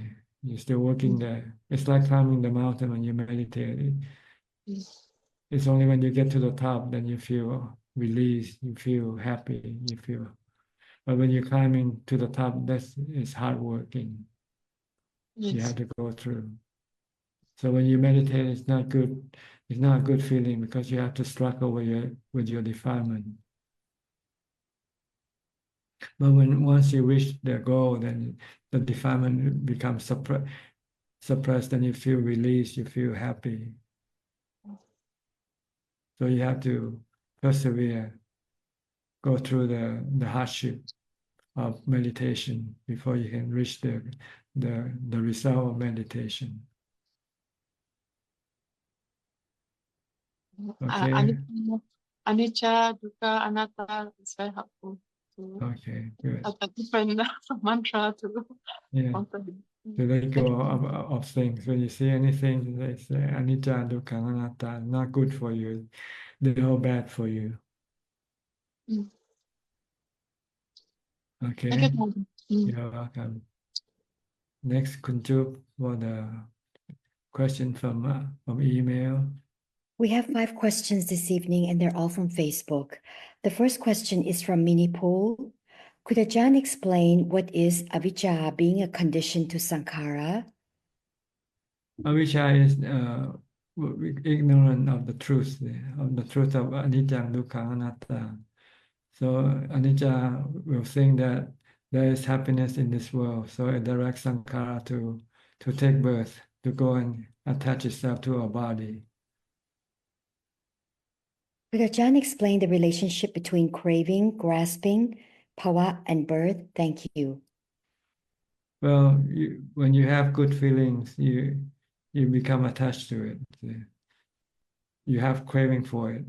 You want to go after it. And once you have it, then you cling to it. You have attachment to it. And when you have attachment, when you die, then this attachment will then force you to go to a new birth, to a new life, new existence, so that you can continue having what you used to have before. The next question is from Terry Shi. Namaskarท่านอาจารย์ Suchart. I've been practicing sitting meditation for about a year now, but I still experience many wandering thoughts during most of my sittings. May I ask for your kind guidance on how to reduce these distractions and cultivate greater peace of mind, with gratitude for your advice. You have to put more effort in developing mindfulness first before you can meditate successfully. So you have to practice mindfulness all the time during the day and night, except when you go to sleep. You can start by as soon as you get up, you should start using mindfulness.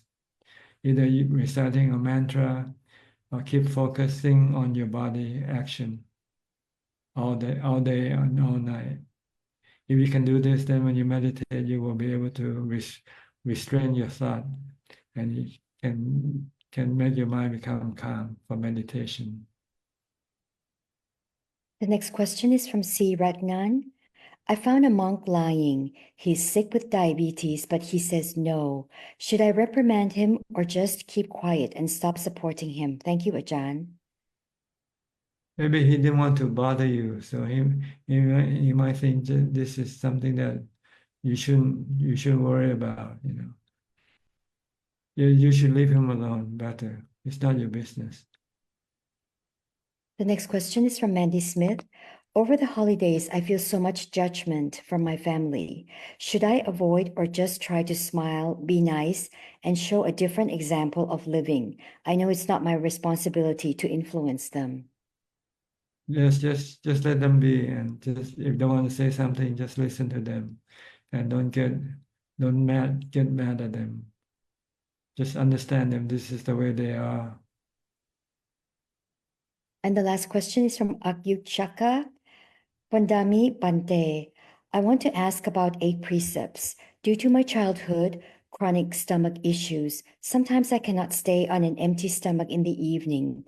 In such a case, can one still keep 8 precepts, eating 3 times a day? You can keep the 7 precepts, but not the 8 precepts, because you're breaking one. See. One question just came in. It's from Louisiana Doyle. ท่านอาจารย์, when I meditate, I saw being. They talked to me and I saw lights. So I said, hearing is hearing, feeling is feeling, thinking is thinking, seeing is seeing. Then everything stopped and go away. And I feel so peaceful and everything went away. Is this the first stage of jhana?ท่านอาจารย์, thank you. I don't know, but if it's good, then it's okay. If it makes your mind calm, peaceful, and empty, whether it's first, second, third, or fourth, doesn't matter. As long as your mind feels good, you have contentment, peace, and happiness. Okay, that's all the question you have today. Yes, just one just came in again. Okay. How do I stay consistently on the path of practice? It is always a setback to ground zero again and have to start and restart. Hence, it seems like leading to nowhere. Please kindly advise Ajahn.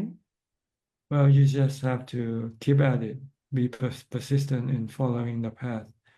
You're just like a baby learning how to stand and walk. You can only crawl now, and you can only stand and walk for a few steps, then you fall down again. But as long as you keep at it, working at it, keeping following the teaching, practicing, then I think your mind will become stronger and stronger, and you will eventually be able to advance on your path. Just don't give up, that's all. Just keep on practicing. That is all, Ka. Okay. Well, that's about all the time we have for today or tonight. Thank you for your company. I hope this meeting is useful for you and could assist you in your practice and put you advance in your practice. In the meantime, please stay safe, be mindful, and keep on practicing. And if all goes well, I'll see you all at the same time next week. Thank you and goodbye. กราบสาธุ Thank you, Ajahn. Satu. Thank you. Thank you, Rajan. Thank you. Thank you. Good night, everyone. Bye, everyone. Thank Happy you. holidays.